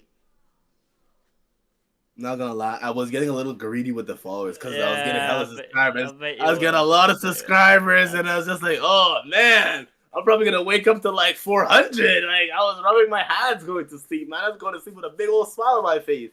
That's Woke fucking up, crazy. that smile turned to a frown, man. I can't believe he worried about copyright striking you. That's fucking nuts. Bro, I didn't even have over 1,000 subscribers, bro. But the views were crazy. I'm not gonna lie, the views were they? insane, bro. I had like 1,000 people in my chat, bro. It was nuts. It was nuts. It was nuts. What Because was the thing about title? Kai- What was the title of your stream? Kai Sanat Jailthon? because YouTube, right? You could put the thumbnails, right? So I would just put like the thumbnail of I would go into Kai's stream, screenshot his like screen, and then put that as a thumbnail, and then people just it would flock in by the thousands. That's fucking First, crazy. it started with the 50s, and this is how I found out how the live algorithm on YouTube is pretty good. All you need is to just get the likes. So I would like have them come in, right? They'd be like, bro, stop talking. We just want to hear Kai. We're just here for Kai. I'm like, guys, I'll stop talking if you get this live to 100 likes. And they would get it to 100 likes. I was talking for like 30 minutes, and then I'd start yapping again. They'd be like, hey, shut up. Hey, I'll shut up if you get it to 150, man. I'll shut up. And then I just kept running that method up, and then boom, we're getting hella views, a lot of subscribers. And the thing is, your live views count towards your monetization goal, bro. It counts, and it counts towards your hours watched. So yeah, I would say what you're doing right now with streaming is pretty good, but try to prioritize having people come into your live and like it. Make sure they like it. Even if they don't talk, just like it. Because the more likes, the more people it gets pushed out to. Basically, like it's like a TikTok live, a little bit more on crack, bro. And what I even used to do, whenever I would like re-stream like a big event, I would go on my other accounts and I would like get it up to like what 5 or at least up to 6 or something, just to get it out there, and then people would slowly trickle in. Yeah, okay. Yeah. Yes, sir. Have your friends as well too. Just have your friends, or you see how you're in the group chat with us, like that Twitter group chat. Throw the post in there. Throw the post in there and be like, hey guys, come in here to see if you could just give me a like on the stream. People will do that. People will literally just come and just like it just for a favor, because it's just a like. I didn't know that's how YouTube worked. I didn't know it was about the likes and push out. Fuck. So likes, it's not really that much of the chat activity. I think it's like the chat activity. I think that starts to matter, like the more numbers in the chat, because it starts to get competitive for that top spot, and the smallest details is what gives you that edge. But in terms of just building and getting your fan base, yeah, bro, you can like it yourself. Really like it yourself and get it out there. So good point, man. Spitting. Sir, man. Spitting. Hey, bro. I want to see you grow. I want to see you make it, man. So I'm pushing. So we're all gonna. I'm in a weird spot right now, man. I'm a weird spot. It's like I'm in this weird spot where obviously the content side of things I've sort of figured out what I want to do. But the growth side, I'm like in this little like area before you start to get real traction. Like I'm in that little barrier just before. It's a weird spot. Like my Twitter's at 300. I'm 2 followers away from affiliate on Kick. 2 followers away, and then YouTube I'm close. It's fucking it's make a tweet about it after this stream. You're gonna get those follows. I will. Yeah. I will. I'm even gonna. You see what I did? Yeah. It works. Trust me, it works. So yeah, people are always gonna be down to help you, especially. what I realized, chat, the closer you are to your goal, the more people want to see you win. I promise that's how this world works. I promise. If you're like, let's say you're at 900K right now, literally like 100K people might come into the chat just to see you reach 1 million and then just go on about their day. People like to see people hit milestones and stuff like that. I don't know why. It is what it is. Take the wins as they come. So use that to your ability. You feel me? Use it. Big and sauce. Yeah. I'm gonna try Formula 2 on Twitch with or not on Twitch, on YouTube with streaming and then reposting and stuff like that. There's some people that have done some formulas. I'm gonna see how it goes. Probably the biggest person I've seen grow on that in the last couple months is Tyson, bro. His YouTube, fucking hell, man. Like, cause he was streaming on Rumble and then he was cross streaming on YouTube, and then he really started pushing hard on YouTube the last couple months, and having obviously high quality guests. Man, that guy's popping. Yeah, I'm surprised. I don't even know how did he land those guests, man. Like, networking, man. He did well. He did well. He did well. He started off with Sneeko, and he just used that, and then that then projected him. So actually, no. So he got the tweet from Tristan saying, if you get 100K followers on Rumble, I'll do an interview with you. And he used that to propel him to get guests. So he got Sneeko, then he got some of Tate's friends, then he got Circa, then he got all those people. And the Tates are like watching, buttering a guy up, we're gonna get this guy when he's popping. But he uses that to get to where he wants to go.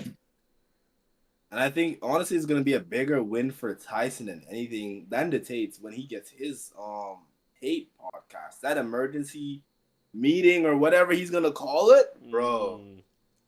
Like he's probably gonna get to like 50K, and as soon as the Tates hop on, that's gonna take him to 300K, 400K. Bro, that their fan base is ridiculous. They literally are. They're cold. Bro, if Andrew Tate was still on YouTube, I think he'd have over 20 million subscribers. Minimum, bare minimum, bare minimum. Like, he's huge, bro, massive. He is massive. But yeah, Tyson went from 30 viewers on Rumble to fucking bro. He'll pull a couple hundred on YouTube. He went from, I remember a couple months ago he was at like 10K. Now he's almost at 20K. He's grown almost like just over a month of all those guests, bro. 10,000 subscribers, insane. And hey, I gotta say it, Kick, we want you to come to the party, but YouTube's got as much as Kick's got the stake money. YouTube makes a lot of money. They do well. But I've been seeing Kick has been doing some good marketing tactics. What'll really take it over the top, guys? Kick, the opportunity is coming. 2026 is the World Cup. Is going to be in America for sure. These greedy, money-hungry Americans are gonna have a halftime show, and there will be trailers in that halftime show. They're probably gonna run it just like the American football, to Super Bowl. Kick, you guys have to get a commercial and put it down in the next couple Super Bowls as well. That's what's gonna get your name out there. You put a little Kick commercial in the Super Bowl, holy, that's 1 million plus new users on the spot. Especially if you highlight, we have the UFC, we have F1, and we also have Diego Flicks and Bo. Yeah, bro. Yeah, Kick's gonna be new face. 100%. Kick's gonna be around for a while. I think that that people say, bad publicity is still publicity, right? So even though Kick is a bit under fire with some things, they're still trending in social media. So all they got to do is, like you said, a marketing tactic, or sign a big name, or do something like that, and then boom, or change something like a new program like KCIP, but something else, or another event for small streamers. Forget it, bro. It'll be back where it was, even if not better. Like, more events with they need more events. Just get big names. Many more events. Like, just get more famous people. Like what Kai's doing, honestly, like what Kai's doing, like that type of mafia-thon, that subathon, if they could have had it done on Kick. I know. If he took that 60 mil. Bro, all those celebrities, bro, he would have just kept bringing like more and more fans. Bro. But that's fine. We'll do it. We'll do it. Fine. Screw it. You know, because I've always wanted to interview Tom Cruise. Yeah. I find him very interesting. The Scientologist. Yes, You know sir. about Tom Scientology? Cruise, man. Oh, What an interesting religion that is, man. What an interesting very religion interesting that is. religion. Well, it's not I don't know if I'm religion, gonna it's a ask cult. him about Scientology too much because I like these guys. They track numbers, addresses. I don't know. They take that. They're very serious, man. They have a lot of, you know. I don't want some random guy in the middle of the night just pop up to my fucking house. You know what? Oh, you know what the biggest quote that the founder of Scientology. You know what he said? He said the biggest business in the world is religion. That's what he said. It's not wrong, man. And he was writing fantasy books before he made Scientology. That's what he was doing. He's doing fiction. He just wrote fantasy books. Wanted to be an author. Didn't work out. He goes, hey, religion's where it's at. Let's get these little Ouija boards out that track your feelings and your higher self, and we'll get going, guys. We'll get crack-a-dacking. Yeah, it's crazy when you go down the rabbit hole, man. Scientology's fucking... Wow. You want to see it, all the different religions occult? That's a fucking wacky one, man. It's some wacky shit. Wacky. Yeah, I definitely want to have... Yeah, we're going to have Sneeko and Zerka, I guess. But, Yeah, I think so. We're going to have them on as I reckon, guests. I reckon next month. Next month, right? Yeah, next month. Bro, I literally said that to myself, though. Like, I said that to myself. I said before this year ends, we're gonna have Sneeko and Zerk on this podcast. I feel like the topics we talk about is right up their alley. Like we're literally giving these guys a alley-oop, especially Zerka. Zerka's really into like esoteric and occult. We might have to do that stream on Rumble or something, man. We can't stream on Kick because he's banned. That's true. That's true. We can do it on YouTube. I think he's got a YouTube. He does. For sure. So, yeah. He has a YouTube. But yeah, we can do it. That'll be great though. That'll be great for our YouTubes because that's basically what happened to Tyson. I know, bro.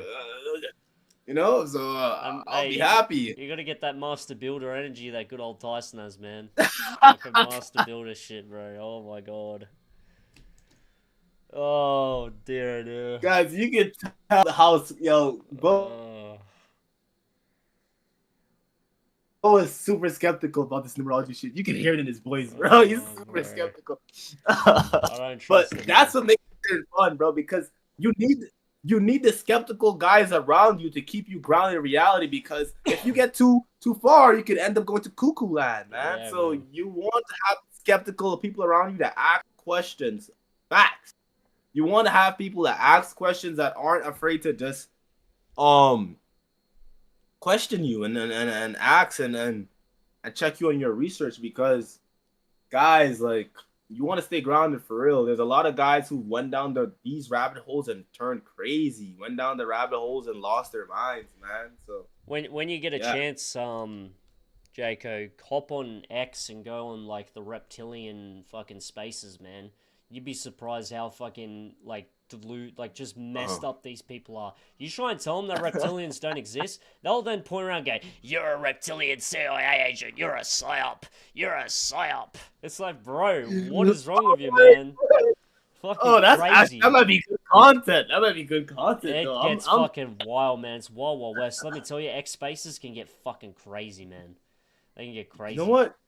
Do you want to invite one of those guys on? I would love to have them on the podcast. I could ask them. You know, they're very weird. Yeah, because X is very weird though. These space guys, they're very one-dimensional. They don't like being on live streams. A lot of these reptilian guys too. I believe that they're psyops because they don't show their face. They're all under like Reptilian 101 or Lizard Man fucking Save the Earth and shit like that. Like, they're really like I tend to think that they're psyops. I even go on there sometimes and just say, "You're a psyop, you're a CIA agent, you're full of shit, Hollow Earth doesn't exist." And they're just like, "Nah." And the issue is that it's not even them, it's the fucking followers that are in there like, "How dare you say that? How dare you say that? You're a psyop, you're a CIA agent." Bro, like, bro, the fuck am I in? Bro, this is how I felt going at the astrology community, like, well, mainly Western astrology, because Cause like I just knew it was bullshit. I wanted the Western astrology community hard, man. And I did the same thing for numerology, but they ended up like I'm not gonna lie, they ended up persuading me into believing in it. So did I get signed up? I don't know. Find out next time. We gotta. I don't know. Maybe I did. But at least I'm not basing my whole life off of numerology. So, I don't think so, man. I don't think so. That could be a good new wave of content. You know, people are doing TikTok lives and all those sorts of things while streaming. We could do X Spaces. We could join X Spaces and have conversations. Yeah. That could be right. Sneeko used to do it on Rumble, so I'm down for that for sure. I remember he used to do that, but he didn't popularize it. That's the thing. He had it. He had a great idea, but he didn't run with it. Yeah. So. Well, I know he does TikTok lives now. He joins like other people's TikTok lives, but I think Spaces. That's the most interesting conversations. Like TikTok's fucking brain rot. At least with fucking with X. Spaces. They do research. They do research, but you can also have the schizo crash outs, which can still be entertaining for the normies too. They'd be like, these guys are fucking crazy. Oh. It's good. It's balanced. The schizo crash outs, I love to listen to these guys, bro. It's just, I laugh at that shit, bro. I don't even take it seriously. I go to these spaces and I listen to these guys. And I'm like, yeah, this guy does. I even said to them, like, they're all like fucking going, oh, we gotta rise up and take them and kill the lizards. We're gonna dehydrate them and all this shit, right? And I go, okay, well let's be real for a second. Let's say reptilians are real. Like, can you really like? Cool, you're spreading awareness, but besides that, can you do anything about it, or should you be talking about good things and being with your family or something? They go, you're a psyop. You don't know what we're talking about. You don't understand. It's like, bro, fucking chill the fuck out. And then they remove you from speaker. It's like. Oh my God. The funniest thing I ever experienced, I was in like this like U-boat call. It's like Spaces, right? But it's a whole entirely different app. I was like, it was around the COVID time, and this is where like everyone was getting back into conspiracy theories, right? And this is where I was first ever learning about the lizard people shit. I was like, bro, this shit is the craziest shit ever. There's no way that you guys actually believe in this shit, bro. Actually believe in it. It's crazy. Like, they actually think like they're people that have lizards, that there's lizards that are wearing people's skin and shit. And they would show me videos of humans that would close their eyes like sideways and be like, look, don't you see? There's a lizard eye. And I'm like guys. You can thank for David Icke for that one. David Icke is the one that started pushing that hard. He's probably the closest thing from like he's like a reptilian. I don't know if you see his content, but he's like a reptilian Alex Jones. But he talks about all the other things, and he's got some good content. He talks about he talks about. I can't say it on YouTube, but there's things he talks about that are very interesting, and there's some truth to it. But I'm telling you, he's the fucking one that started all this reptilian shit. He's the one that does it, and he's a massive author. I even said, because he's an agnostic or an atheist, probably more of an atheist. He goes, he said in the last bit of his book, one of his books, he goes, if Jesus is real, speak to me now. That's what he says in the last little line of his book. That's the last thing he says. Of course. Yeah. Yep. Yeah. But he's an interesting guy. When you get a chance, research David Icke. You'll probably know him when you click on him. When you look at him on Twitter, I probably might recognize his face. Yeah, I probably saw his face already, he talks big about the controlled media and stuff like that. With he's big into the whole conspiracy with the New World Order and Trump. Not so this and not so that. And yes, definitely seen him before. Yeah, bro. He's the one that brought the reptilians to fucking mainstream, man. You blame that guy. You blame bro. I'm 110% sure that my TikTok being like monitored. I'm 100%. What makes you think that, man? What makes you think that? So today I posted a TikTok of like just me, just some normie content, making fun of Black Boy Max for a stupid nickname and shit like that. Just having fun, right? He played your video, no, didn't he?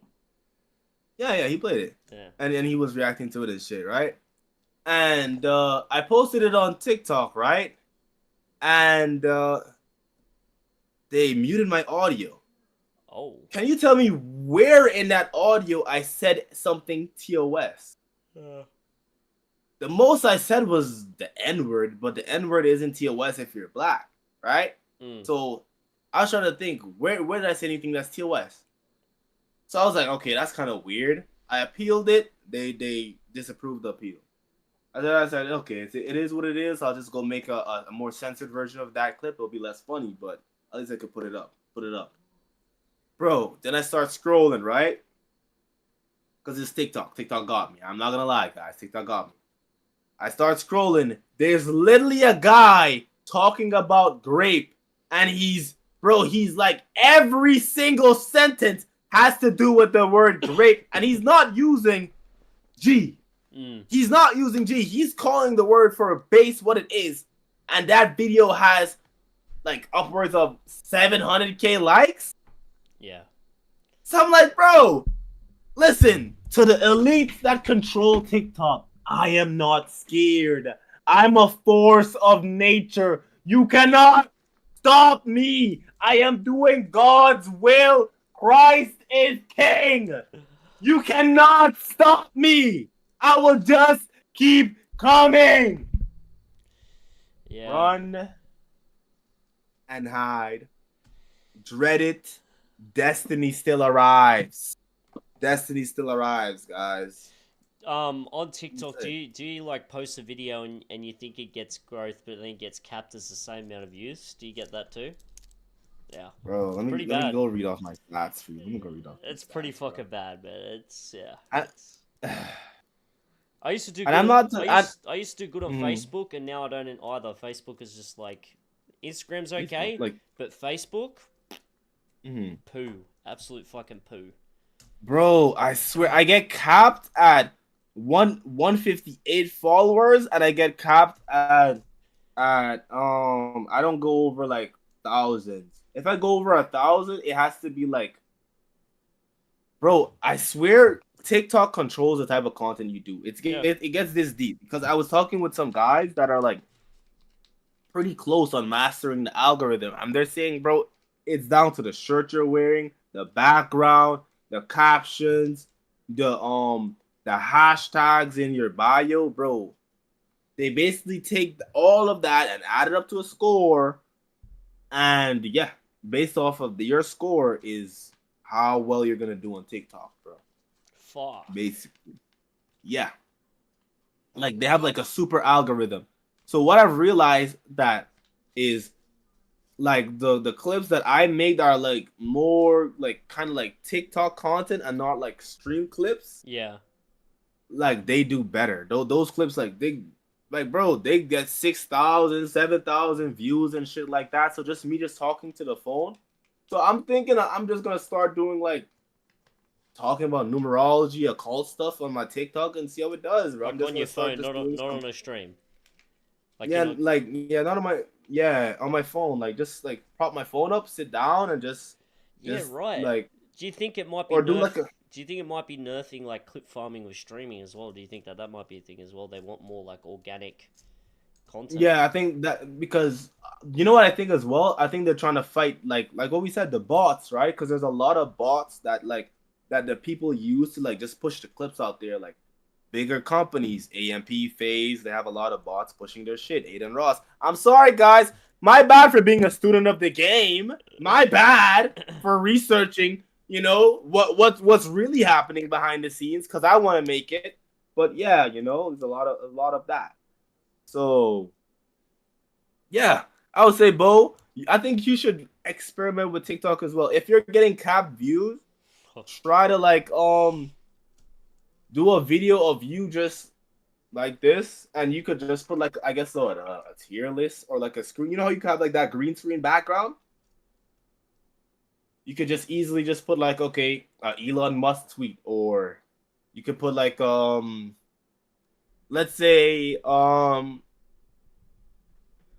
don't know, religious content kind of gets like limited on TikTok, but you could try. You could definitely put like, let's say the Olympics as the background, and you could just talk about they're pushing the evil satanic. You could give them the regular run of the mill. You know how we get. As a run of the mill Christian advice, and just spread your word and make a name for yourself as because TikTok might as well use it while it's still in America. Like here, bro. this one video I did right now, it's at 15K views, and all I didn't even do anything, bro. All I did was put my face over the video and acted like I was worried, and I got 15K views. Show me, and send me that. Oh Send me that my one. I want to see this. Send me that. I'm gonna go on it. I'm gonna go on this. There's literally some clips I've spent hours on editing, and they would cap it. But this one TikTok clip that I spent like bro, I didn't even spend a minute making. That shit got 15K. Do you know what that did to my mental, bro? Oh my gosh. Jayco. Is it Jayco live or not? Or Jayco flicks on this? Jayco clips. Clips. Just look for Jayco clips.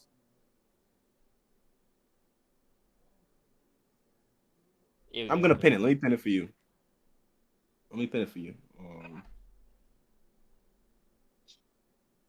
Alright, I pinned it to the top. Just reload my profile. You should see it now. Here we go. Bro, I didn't do anything in that clip other than just look at my camera, bro. Where'd you even find this clip? I was literally scrolling on Twitter. And I saw that clip, and then I made a duet of it, and the duet was just me over a green screen watching the clip. That's and fucking it got crazy. Stupid amount of views. So now I'm thinking for the rest of the year, I'm probably gonna just do an experiment of just making a video like that per day on content like that that's close to my content, and seeing how much views I get and how much I grow, because you gotta go where the views are at if you want consistent growth, right? So yeah, okay, maybe that's the goal instead of reposting your streaming clips, stuff. yeah. And then when I get to the point where I'm big enough not to have to rely too much on the algorithm, I have my own fans that will push me into the algorithm.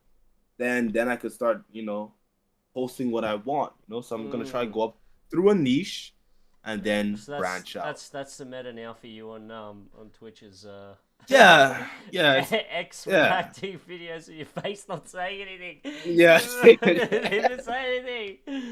Oh my fucking god.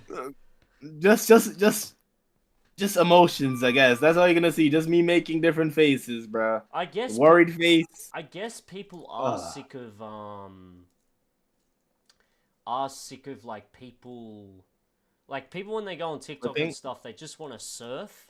So if you have like a video playing and you just have your face in it, they'll just fix that on that video, and you can just montage like you did on fucking with Kai when you got fucking your YouTube taken. You just gotta keep reposting fucking that shit, I guess. And then I guess you slowly show your personality, and the more you show your personality, the more you show you're funny. Hey, bro, sometimes you just gotta take it as it comes, man. You gotta take it as it comes, man. You don't shun away from your come up. If that's your story, that's your story. Yeah. Is this a video? Bro, you got capped at 19 views with this Playboy. I'm saying, bro. It's ridiculous. That is so bad, bro. That's so bad. There you go. You got an extra 4. Oh man, that's so fucked. Hey, W Bo, man. That's crazy, man. What about this one? When your unc trying to give me... Okay, so you did this, okay. I got a lot of brain raw TikToks, man. I'm not gonna lie to you guys. What's this one that did 200? What's this? What streaming has become? What's this? Oh yeah, that's bad. That's a bad one. Not for me though, but yeah, that's still bad. Yeah, what the fuck? But they censored it. They gave you 278 followers on that. That's bullshit, man. Fucking bullshit. Look at Jago. Got the TikTok brain now. Yeah, bro. I gotta stay off of TikTok, bro. That's how they get you, man. That's how you get you. Start using their app. Gaming, chuck me a make your own content, and then boom, now you're scrolling. Getting programmed by the libs. By the libtards. Ugh. Yeah, I guess we've got to play the game a bit more and like I said with the streaming, branching out. I guess I've got to start implementing other things as well. I was thinking of doing some YouTube vids as well, which I'm going to do because that's what I started doing when I did all this content. I told you before with like Herc McGlurk, I did all that. I did like street interviews and stuff, and I got an idea for a video, so I'm going to start doing that too. Branching out. I would say, Bo, Try shit. I would say, like, from my advice, because I'm already in my this is my second year in content creating. I would say your first year should be used for just experimenting and seeing what works for you, seeing what works in the algorithm for you, the type of jokes what resonate with the audience, the type of clips that resonate, and then your second year you could just focus on blitzkrieging the algorithm. Just blitzkrieg. You have a game plan now, because that's why I have a game plan now. I know what works. And it's blitzkrieg. Right now I'm just saving up some money to get like an editor from this website called Drop it. I'll give you the website. I forgot its name, but it basically gives you editors that you could basically like get editors that work on way bigger channels, and it comes in bundles, so you could have them do your YouTube, your TikTok for you, your reels, all that. So I'm about to just cost? All that headache I'm about to start outsourcing, bro. It's expensive. I'm not gonna lie to you. How much? How much are like, talking? A guy was talking to me and he was saying like upwards like a couple thousand, like 1,000, a month, 1,500 a month. Yeah, a month. But you're gonna be seeing serious growth though, Bo. Like these guys will actually, they're gonna grow. Like you're gonna get to like 20K in like a matter of. It really depends. It might be a week or it might get a month, but you're gonna see a fast growth in a short time. These guys are really good. There was a guy that left the group chat, and he was in that group chat with us. He demanded me, because I didn't even realize he was in the group chat till after. This is a recent guy. He just left yesterday. He demanded me like 2 or 3K USD for a month to push clips. Yep, they ask for serious money, but that's how you know they're legit though, compared to the guys that he was he was iffy. He was okay. He wasn't that much. It wasn't worth that. Wait. Are you talking on X or are you talking on a website? X. Oh, okay, no, okay. X guys, unless they're vouched for, I don't really trust a lot of X guys. Hey, I already got fucking scammed once. That was horrendous. That was a shit fight. Was it a lot of money? No, it wasn't much, but that guy that remember the group chat when you opted in there? Yeah, like, that guy's a weirdo. I had to expose that. I put in every community what he was doing. He had to change his whole ad, bro. Yeah, I know. But he was running the whole scheme, bro. He didn't just get me. Yeah. He got a lot of people. But that's actually kind of super dangerous, though. The fact that he, like, you know what I mean, can change his act and low-key change his whole identity, and now he's a whole different person, different picture. Well, his PayPal tells his real details, man. His real details. Hey. I'll always remember that name. But you guys, hey, bro, I'm not gonna lie, bro. If you really want to get payback, let me know, man. Let me know. I know some guys. Yeah, it wasn't that much money. It's not much. It's not worth the hassle. If it was worth so much money, I would. But it was nothing, bro. It was about like I think it was like $30 or something. It's $30 or something. Yeah, I know some Serbian hackers. They don't play, man. They don't play, man. They don't play, man. Speaking, apparently, Nox was telling me apparently majority of the moderation team in that on Kick is Serbian. Is that correct? Yeah. Yeah, cool. Big Serbian. I got love for my Serbians, man. As you guys know, man, got love for my Serbians. Yeah. I believe that's a dragon nation, if I'm not mistaken. I'm a dragon, guys. So you know, yeah, I'm gonna have love for my fellow dragons. Shout out to Tristan Tate. That's the other fellow dragon. I gotta chill with this, Charlotte. I gotta chill with this. What are the frogs like? What are the frogs like? Are frogs good? Frogs? Yeah, no, frogs are not in astrology. No, astrology. What about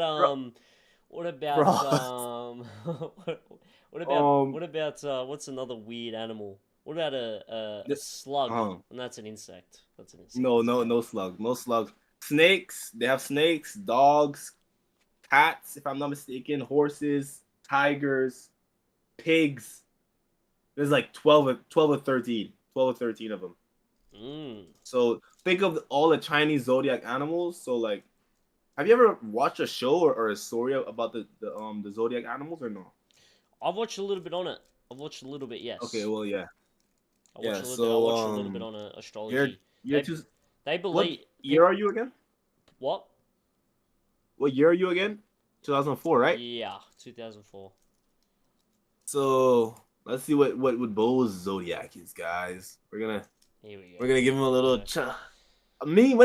Oh, you're a monkey. What does that No mean? wonder we like each other. Dragons and monkeys are a part of the same trine. When's that it, means when's like it monkey year? When's it monkey year and dragon year? When's that? So they go in cycles. I believe it's a 12-year cycle, right? Yeah. So it's a every 12-year cycle you're gonna get a dragon year. Every 12-year cycle you get a monkey year. So the next monkey year, the last one was in 2016. So the next one's gonna be in 2028. So 2028. Ooh. So that's gonna be a big year for you, Bo. Yeah. And 2028, let's do the numerology for that as well. That's going to be a 3-year. 3 is a sign of luck as well as communication. That could be the year of like a crazy blow. I'm not gonna lie. That could be the year that you probably hit 10 mil or something or 20 mil. Like that'd be interesting. So that'd be very interesting. So that's crazy. Bo's a monkey chat. Holy shit! And you're 20. Wow, that's crazy, man. When's Dragon Year? Is that next year? Is Dragon Year next year? It's this year. Next year's the snake year. Oh shit. So this year's the dragon year. So like but the thing about this dragon year, it wasn't one of the best dragon years because it's connected to 8 numerology. 8 is the number of karma. So that's the thing. 8 is known as a number of business, money, power, and abundance, right? But the thing with 8 is a lot of them are gonna be broke because they're bad people. Because they only care about money. A lot of them are money hungry. They don't have a higher purpose, so they're gonna be like, well, that's what the numerologists believe, guys. I don't know if I believe that yet, but is it a tiger or a pig year next year? No, next year's a snake year, and then after. Wait, so let me tell you the order too. the order of the Chinese zodiac. Let's see. Images. All right, so the rat is the first sign. So then the rat, then the ox. Wait, is this right? Or is this just...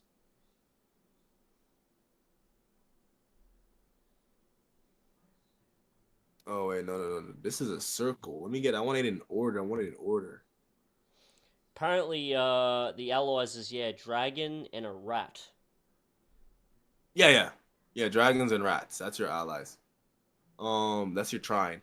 And those, the funny thing about this trine is all about making money. That's the funny thing. Dragons are really good at money.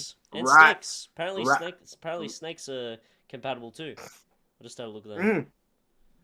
Facts. Same thing with our trine is really compatible with with snakes as well. But rats are like rats are really good at making money. Monkeys, they're known for their intelligence, and then you already have like that 7 energy. So, just keep learning, bro, and I will. Yeah, you're gonna be known for your intelligence. Just keep learning. And dragons, they're kind of known for being like we're kind of brute forces. We're kind of They make the dragons sound like bullies. We're not bullies.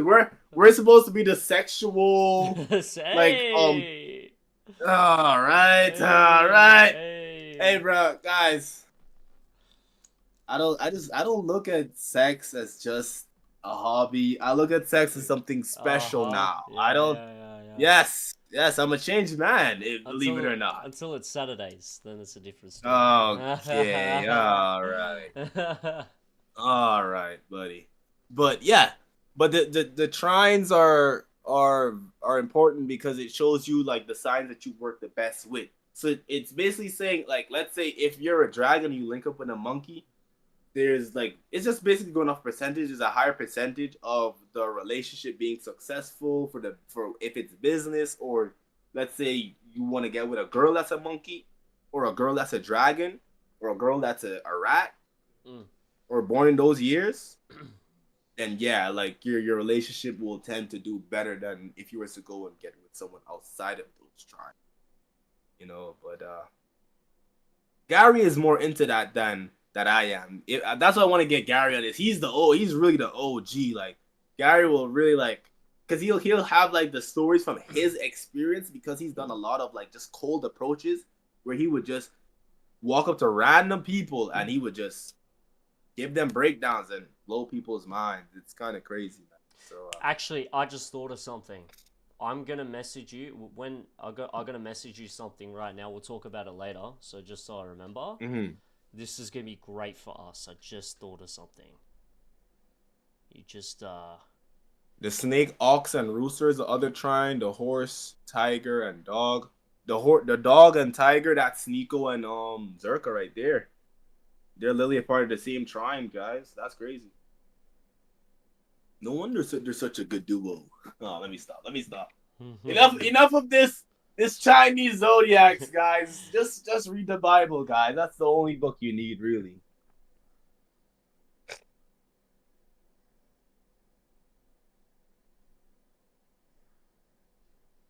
"2030 is gonna be apparently a dog." Dog year. So okay, here's the order: rat, ox, tiger, rabbit, dragon, snake, horse, goat, monkey, rooster, dog, pig. There it is. And there's also the Bazi charts. That's it. That's more in-depth Chinese astrology. That's like, apparently there's 4 pillars and actually 8 pillars. And they consist of, each pillar consists of animal and an element. And you have that assigned to your month, your year, day, and the time you were born. I have to check out my Bazi chart. But yeah, that's if you want to go into advanced Chinese astrology. But yeah. It's a lot of research I got to do, chat. I'm skeptical. A lot of research. Skeptical. That's exactly why you should be the one to research it, because the skeptical ones are the ones that come up with the best information and the most accurate ones, in my opinion. Yeah, because you have no reason to want to believe it.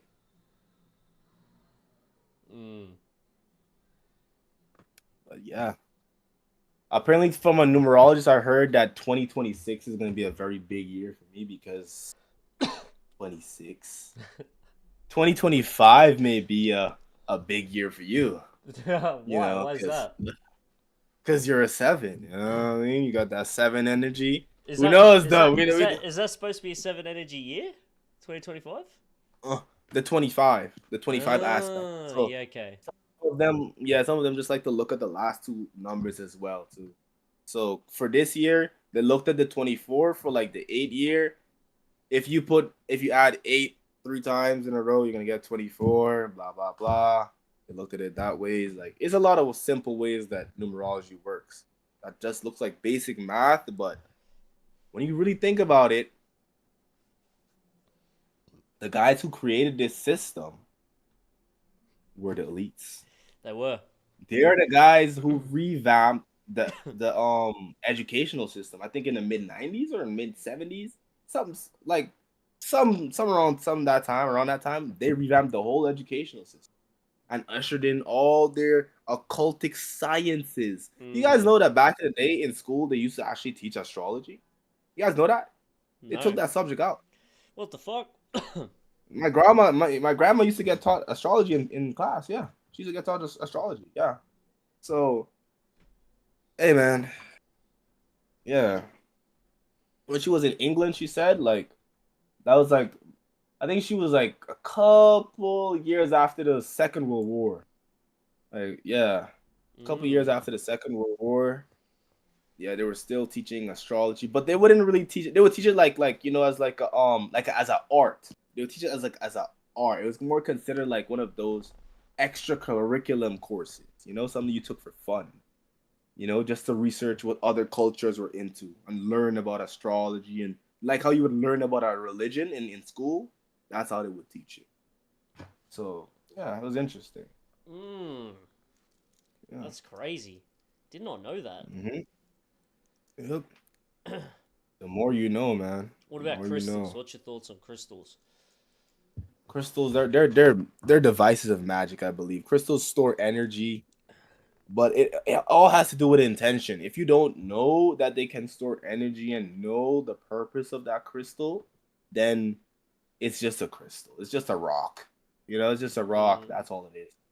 But is a difference when you put a crystal in the hand of Elon Musk and you put the crystal in the hand of I don't know Jimmy from down the road. You put a crystal in Elon's hand, he might just knock the whole room out. I'm just saying, guys. We might open a portal. You might on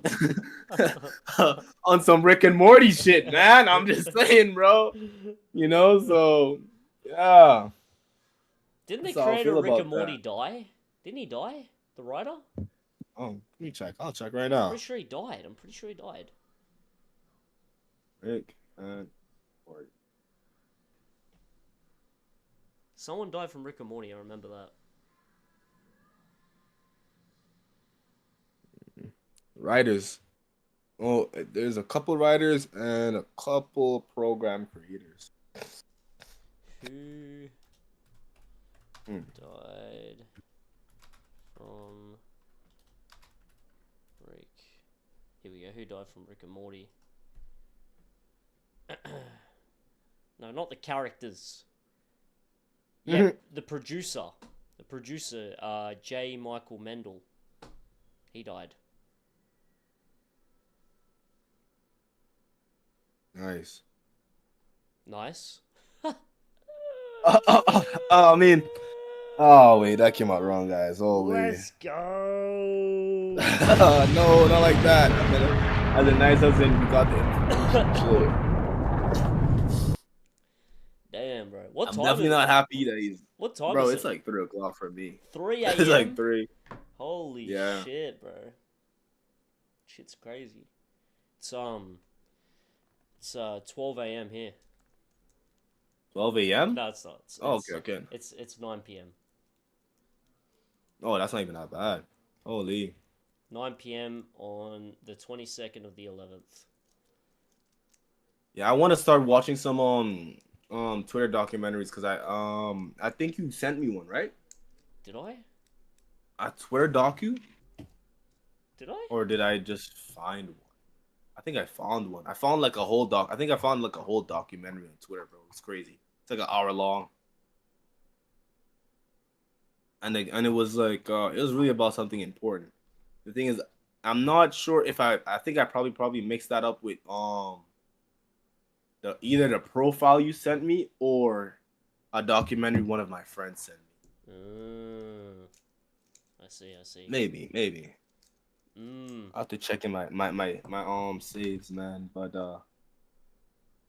yeah, I definitely want to do watching some documentaries with you. That's gonna be fire. I want to link up in person. I think an in-person stream, like both of us, like at the desktop, that would be fire. That the energy would be better as well.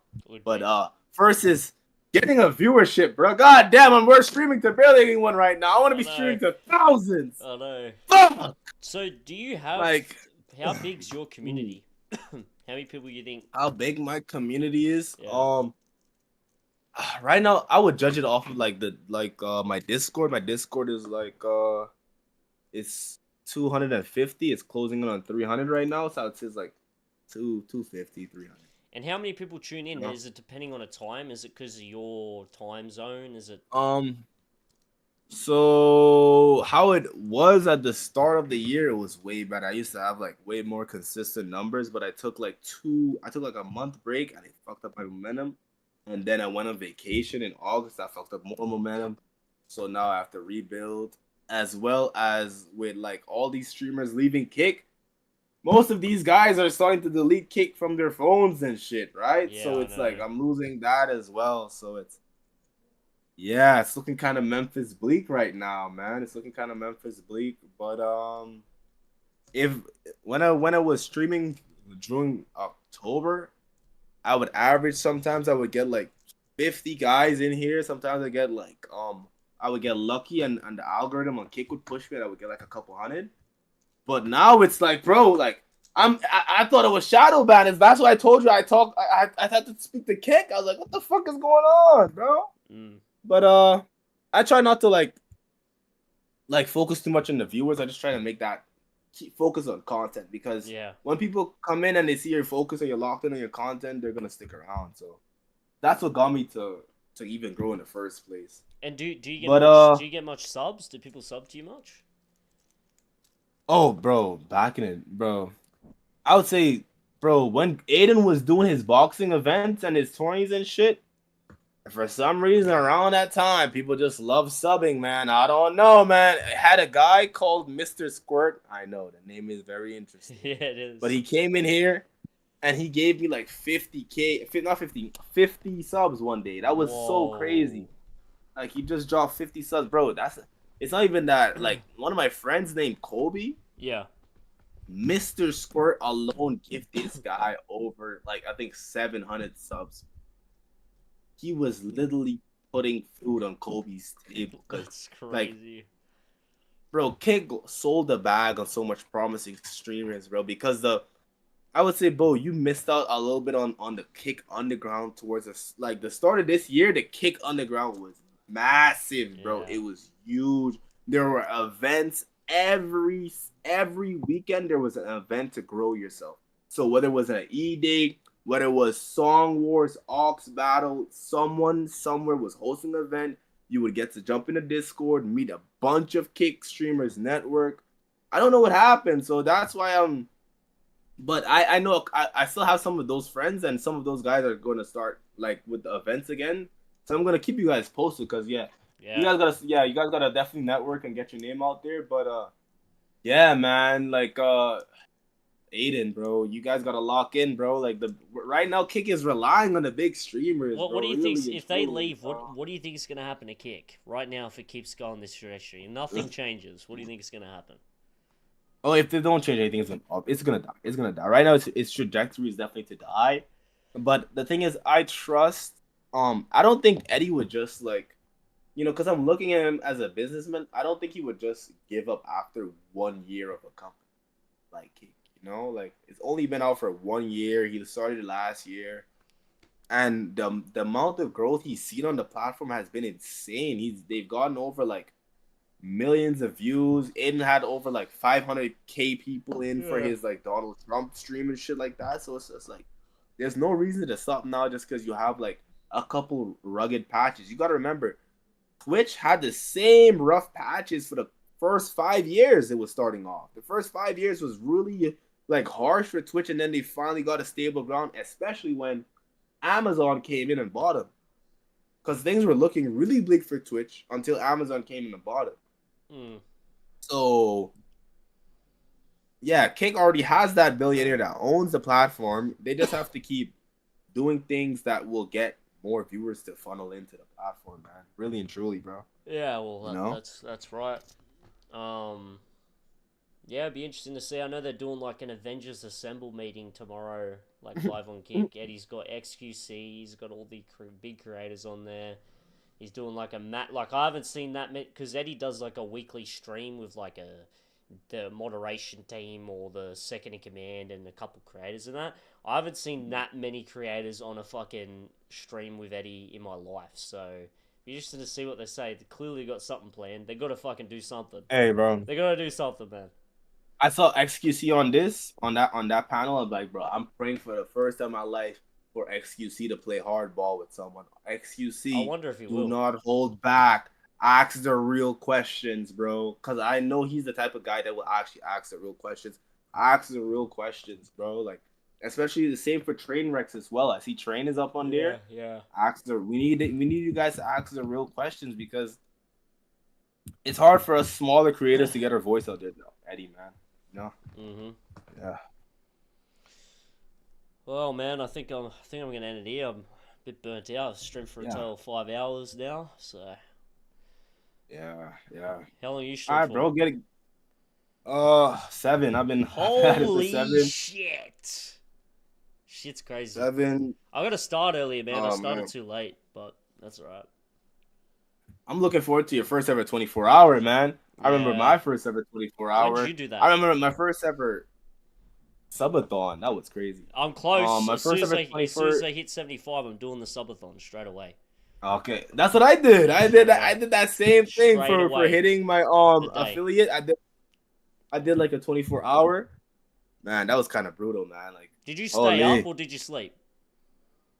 I did the real one. I did the hardcore. I stayed up, man. Holy. The whole time was just pure content, carnage, and I didn't even use any caffeine or anything. No? It was just blood, sweat, and water, bro. That's all it was, bro.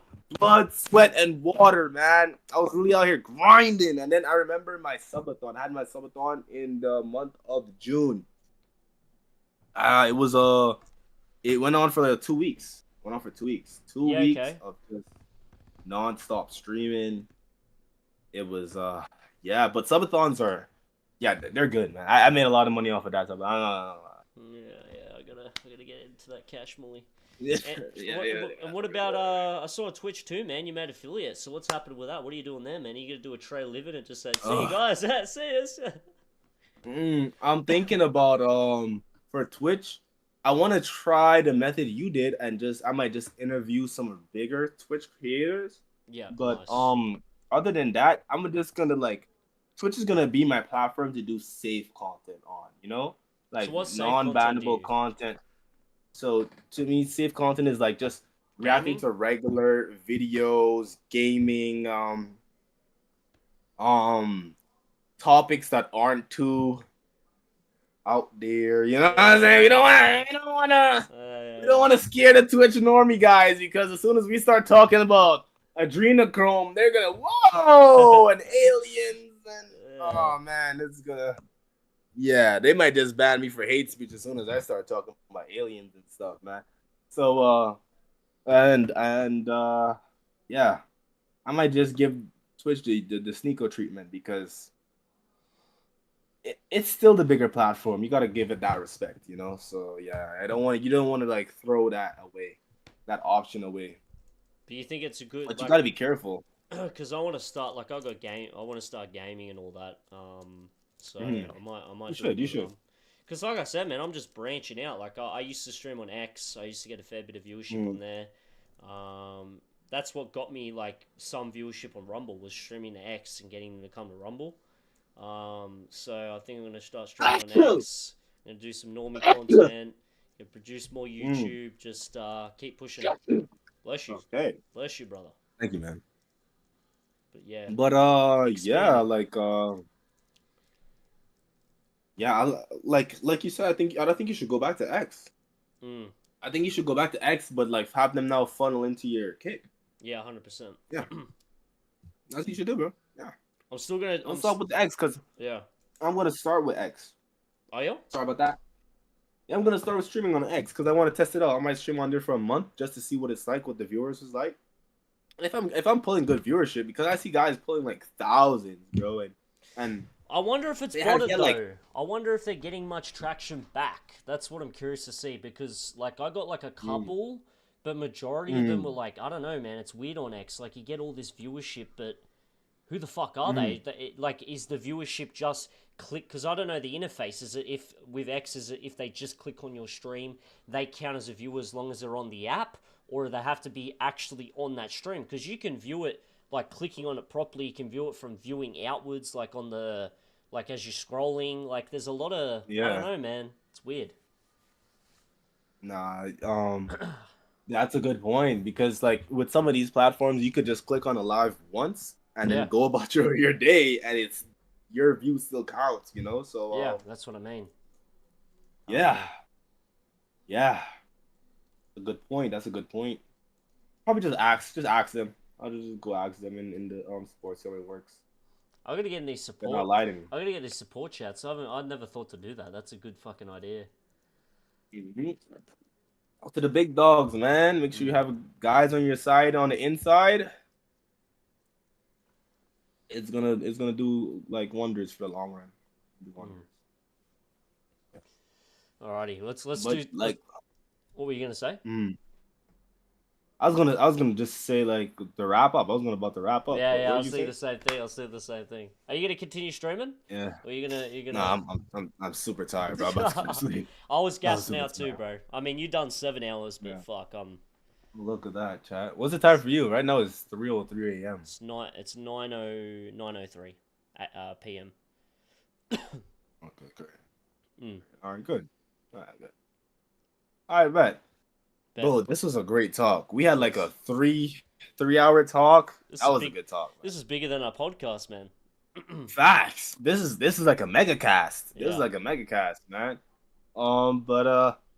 Yeah, I'm definitely gonna post this, man. Definitely gonna post this. I wanna, cause we went through a lot of topics. I might just treat this as like a mid episode. So this is not episode 3. It's just like it's episode 2.5. You know. I agree. Yeah. But hey, bro, you have your head on your shoulders, bro. I think you're definitely gonna be successful in the long run. It's just consistency, bro. Consistency, sticking around, and being prepared. and being prepared to take advantage of that chance that the algorithm will eventually give you. You know what I mean? So yeah, just make sure you're there. And easy, bro. Easy. What the fuck is the timestamp for the funk I'm trying to watch? I didn't even get around to making that funk track, but I got distracted by so much stuff. My ADHD took over crazy, bro. But we could do that in another time. But it's music. I want to make sure I'm having fun when I'm making music, anyway. So you make music, Digger? Yeah, I make music for fun. Like I make do rap music. I make rock songs. I make pop music. Like yeah. What software do you use? I was using BandLab, but now I'm moving over to FL. Yeah, okay. My friends helped me get my FL situated, gave me auto-tune. All I have to do now is get like an interface. So like, cause like if you don't have an interface, you're gonna hear yourself, but yourself is gonna sound delayed. So yeah, you're gonna need an interface. Yeah, cool. I might get on that shit, man. I want to do music. Hey, bro, I'd definitely make a song with you, bro. Let me know, man. It'd be good. Yeah, we should do it. We should do it as like let me see the message. We should do an intro song for the podcast. Yeah, I saw the message you did. That's a really good idea. Yes. That you sent me on X. That's a really good idea. Yeah. Going with the trends. Yeah, that's crazy. But one thing that Gary does that's actually kind of insane as well, bro, is he would like see people and he would guess their numbers without even asking for their date. That's different. That's different level, man. That's a whole different level, man. Now you could tell he's had like 1,000+ hours of just cold approaches, man. And that also probably helps with his like speech. No wonder he's so good at like being a speaker, because after like, you know, just talking to so much people, you get that experience. You build up that wall of zero fear. Zero fear, man. Facts. Yeah. This is crazy. I bet. I bet, bro. Bo, it's good. I'm gonna salute you on the way out, man. It was good, man. It was good. Hey, what? Shout another out one to of God's soldiers. Shout out to official cardio for setting this up, messaging me to call you. Shout out to Carter, man. That's one of my top mods right there, man. Shout out to you, bro. Funny guy. Yeah, he's hilarious, man. Carter's hilarious. But hey, bro, I can see, man. Our future is bright. I'm looking forward to the big collab. That's what I'm looking forward to. Being able to collab with the people we've been watching for these years. I'm looking forward to that. And like I said, chat, Sneeko and Zerk on the podcast before the end of the year. Watch. World Works and Mysterious Squids is just gonna happen, bro. We'll make it happen. Just gonna happen. Exactly. All right. All right, bro. God bless you. See you in the next one. Bless you too, man. About to wrap up right now. Peace out, bro. All right. Alrighty, chat. Okay. Alrighty. Good stream. Make sure to drop a follow. 2 away from affiliate. Let's get it done.